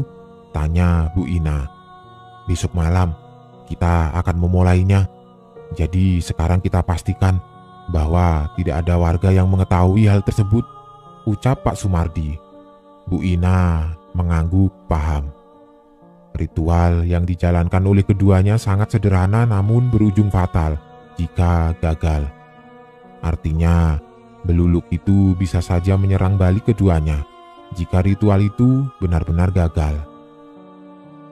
Keesokan harinya, Simbah mengajak Rara dan Pak Hasim juga Bu Iriana untuk menjenguk Sinta. Tujuannya adalah untuk menemukan suatu barang yang disimpan Rara sebelum beluluk itu menempel kepada Sinta. Bu, Sinta sudah begini sejak kapan? Tanya Bu Iriana. Sekitar 1 minggu. Katanya awal mula dia menemukan uang 50.000 di jalan. Lalu dia ambil dan uang itu dia jajankan. Alhasil besoknya dia langsung jatuh sakit seperti sekarang, ucap Bu Ratmini. Uangnya masih ada? Pertanyaan Rara itu membuat suasana menjadi pecah. Pak Hasim, Bu Iriana, dan Bu Ratmini belum terpikirkan akan hal itu. Jika uang itu masih ada, kita bisa menyelamatkan Sinta sebelum ritual beluluk itu dimulai, ucap Rara. Ritual? Kamu tahu tentang beluluk? Tanya Bu Ratmini. Rara menatap wajah Simbah yang sembari tadi hanya terdiam. Cucuku ini, dia bisa melihat sesuatu yang tidak biasa dilihat oleh orang lain, kecuali orang-orang tertentu saja. Rara tahu bahwa dirinya mengetahui hal yang tersembunyi dari beluluk itu. Salah satunya adalah ritual. Bu Ratmini meletakkan kedua tangannya di atas tangan Rara. Dek, tolong bantu Sinta. Apa yang harus kami lakukan? Tanya Bu Ratmini. Rara pernah merasakan hal ini berkali-kali ketika dirinya dimintai pertolongan. Apa yang harus dia lakukan? Mengapa kali ini hatinya tidak tergerak sama sekali untuk membantu seseorang? Rara pernah merasakan trauma yang amat berat ketika dirinya mendapati menolong seseorang. Bukannya dia mendapati sebuah kepercayaan, namun sebuah caci makian. Pak, Bu, apa Rara boleh bantu Sinta? Tanya Rara kepada Pak Hasim dan Bu Iriana dengan nada pelan. Sorotan mata Rara membuat Bu Iriana kagum. Dia bangga memiliki anak seperti Rara yang terus-menerus membantu orang-orang di sekitarnya. Boleh, Ra, asal kamu bisa jaga diri, ucap Bu Iriana. Rara tersenyum. Dia kembali menatap Bu Ratmini sembari memegangi kedua tangannya. Warung mana tempat Sinta membeli jajanan dari hasil uang temuan itu? Tanya Rara. Bu Ratmini mengingat-ingat kembali mengenai warung mana yang pernah Sinta kunjungi sebelum dia tertempel beluluk itu sendiri. Warung depan. Di sana Rara membeli makanan yang jumlahnya tidak lebih dari 20.000. Jelas Bu Ratmini. Bu, Pak, Mbah, Rara izin ke warung itu ya. Ra, kamu seriusan? Tanya Pak Hasim. Sebelum ritual itu dimulai, kita harus menemukan uang itu dan membakarnya. Kalau tidak, Sinta bisa meninggal, jelas Rara. Tapi kan, uangnya kita tidak bisa mengenalinya, ucap Bu Iriana. Memang benar, agak sulit mengenali uang yang sudah 1 minggu berada di warung. Bisa saja uang itu sudah digunakan lagi untuk keperluan belanja atau yang lainnya. Aku yakin masih ada, ucap Rara. Simbah hanya terdiam melihat cucunya mulai berkembang dan mengenali jati dirinya. Rara pun segera menuju warung yang dimaksud. Bersamaan dengan itu juga dia mengajak kedua orang tuanya untuk memastikan uang milik Beluluk itu.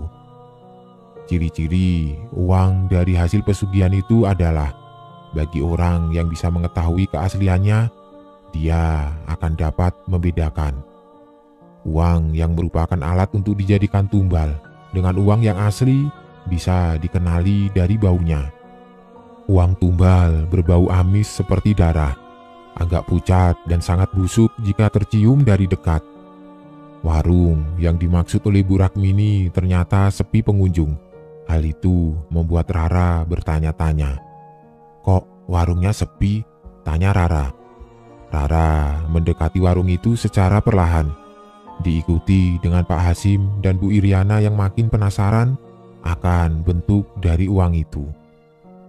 Ketika Rara menengok isi warung itu, ternyata puluhan korban Beluluk sedang memenuhi warung itu dengan muka penuh darah.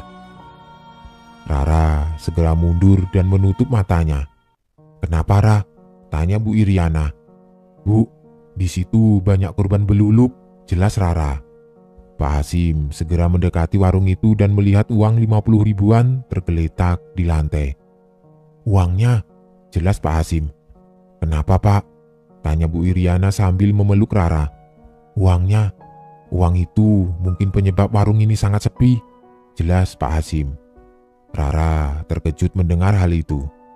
Dia kemudian membuka kedua matanya sambil menatap wajah ibunya. Bu, ayo selamatkan Sinta. Pak Hasim segera memasuki warung itu. Namun baru saja dia melangkahkan kaki di pintu, seorang nenek tua menghampirinya. Dek, tolong buang uang itu jauh-jauh. Uang itu telah membuat bencana bagi kami, ucap nenek itu. Nek, kenapa dengan uang ini? Tanya Pak Hasim. Uang itu telah merenggut cucuku kemarin sore. Beberapa keluarga kami juga masih sakit-sakitan. Aku yakin uang itu adalah petaka bagi orang yang memilikinya, jelas nenek itu. Boleh saya ambil? Tanya Pak Hasim. Ambil saja, Dek, buang jauh-jauh. Rara menuju tempat di mana uang itu tergeletak. Namun bapaknya segera menghalangi langkah dari Rara itu sendiri. Rah, biar bapak yang mengambil uang itu, ucap Pak Hasim. Pak Hasim segera mengambil uang itu. Dia merasa ada yang berbeda ketika menyentuh uang itu. Perbedaan itu dirasakan seperti Pak Hasim merasakan kesedihan yang mendalam karena para korban Beluluk meminta untuk menghentikan langkah Beluluk agar tidak mengambil korban lagi. Rah, ayo ke rumah Sinta, ucap Pak Hasim. Rara mengangguk. Mereka bertiga bertolak kembali menuju rumah Sinta yang bertujuan untuk menghentikan ritual itu dan mencabut Beluluk yang menempel pada tubuh Sinta. Ketika mereka mendatangi rumah Sinta, terdengar suara teriakan seperti orang sedang kesurupan. Suaranya dapat didengar dari luaran rumah. Itu suara Sinta, ucap Rara. Ayo cepat masuk, jelas Pak Hasim. Seketika mereka memasuki rumah Sinta. Rara dan kedua orang tuanya terkejut karena Sinta sedang menempel di tembok sembari tertawa-tawa seperti orang gila. Turun nak, turun, ucap Simbah. Shh, ucap Sinta sambil mengarahkan telunjuknya kepada Simbah.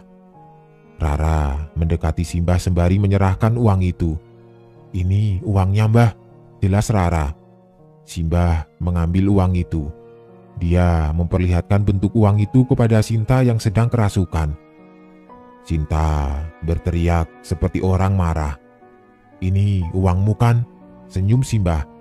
Sinta segera turun dan menuju Simbah. Jangan biarkan Sinta mengambil uang itu. Tahan dia, teriak Simbah. Pak Hasim, Bu Ratmini, dan Bu Iriana segera menahan tubuh Sinta. Konon tenaga Sinta kala itu setara dengan tenaga orang dewasa yang sangat kuat sekali. Sampai-sampai ketiganya merasa kewalahan dan hampir terpental karena tubuh Sinta yang terus memberontak. "Rah, bakar ruang ini, cepat!" ucap Simbah. Rara bingung. Kali ini dia harus menentukan pilihannya. Apakah dia akan membantu Sinta atau mengikuti perintah wanita bergaun putih? Rara menengok kanan kiri seluruh ruangan rumah Bu Ratmini yang sudah terisi penuh oleh para korban beluluk. Mereka mengucapkan sesuatu sambil tersenyum dan tertawa-tawa. "Uangnya, Beluluk marah. Uangnya kembalikan, Beluluk marah." Rara menutup kedua telinganya sambil menangis. "Rah, kamu punya kemampuan yang tidak dimiliki oleh orang lain. Soal orang lain berbalas budi kepadamu, itu bukan tugasmu. Tugasmu hanya berbuat baik saja. Hilangkan rasa pamrihmu ketika membantu orang lain. Paham?" tanya Simbah. Hati Rara kembali tegar. Dia sadar bahwa menolong orang lain yang terjebak dalam dunia seperti ini bukanlah hal yang mudah. Rara segera mengambil uang itu dan berlari menuju dapur. Dia akan membakar uang itu tepat di atas kompor. Setelah sampai di dapur, Rara segera meletakkan uang itu di atas kompor. Ketika dia ingin menyalakan kompor itu, wanita bergaun putih yang ditemuinya di kamar mandi tersebut menghalangi Rara. "Jangan, lepaskan. Jangan dibakar, Rah. Lepaskan." Rara terus melawan cengkraman kuat yang menahan tangannya untuk menyalakan kompor itu. "Lepaskan!"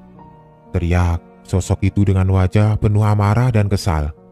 Rara berteriak sambil menarik tangannya dan segera menyalakan kompor itu. Kobaran api yang dihasilkan dari kompor itu membuat uang ludes terbakar dan menjadi abu dengan seketika. Sosok yang merasuki Sinta benar-benar telah menghilang. Rara segera berlari menuju tempat Sinta untuk melihat keadaannya. "Sinta selamat, Ra," ucap Pak Hasim. Rara tersenyum lebar. Namun dia rasa Beluluk itu belum menyerah. "Bah, kalau Beluluk itu gagal mendapat korbannya, apa yang akan dilakukan oleh Beluluk itu sendiri?" tanya Rara. "Dia akan mengambil jiwa tuannya. Lalu bagaimana, Mbah?" Simbah memeluk Rara. "Ada saat-saatnya kita bisa membantu orang lain, namun ada saatnya juga kita untuk tidak membantunya. Semuanya itu tergantung dengan situasi dan kondisinya. Biarkan Beluluk itu bekerja sesuai hak alam. Jangan ragu." Baik, Mbah," ucap Rara. "Ratmini, jaga Sinta. Dia masih bisa diincar kembali." "Terima kasih, Mbah. Terima kasih," tangis Bu Ratmini. Rara tersenyum ke arah Sinta. "Rah, aku mau peluk kamu, boleh?" tanya Sinta. Rara terharu mendengar itu. "Boleh," tangis Rara. Akhir dari cerita ini, Rara lagi-lagi berhasil menyelamatkan nyawa seseorang. Namun, orang tua Rara gagal menempatkan Rara di rumah neneknya karena beberapa alasan. Alhasil, Rara dibawa ke rumah saudaranya yang berada di Bandung.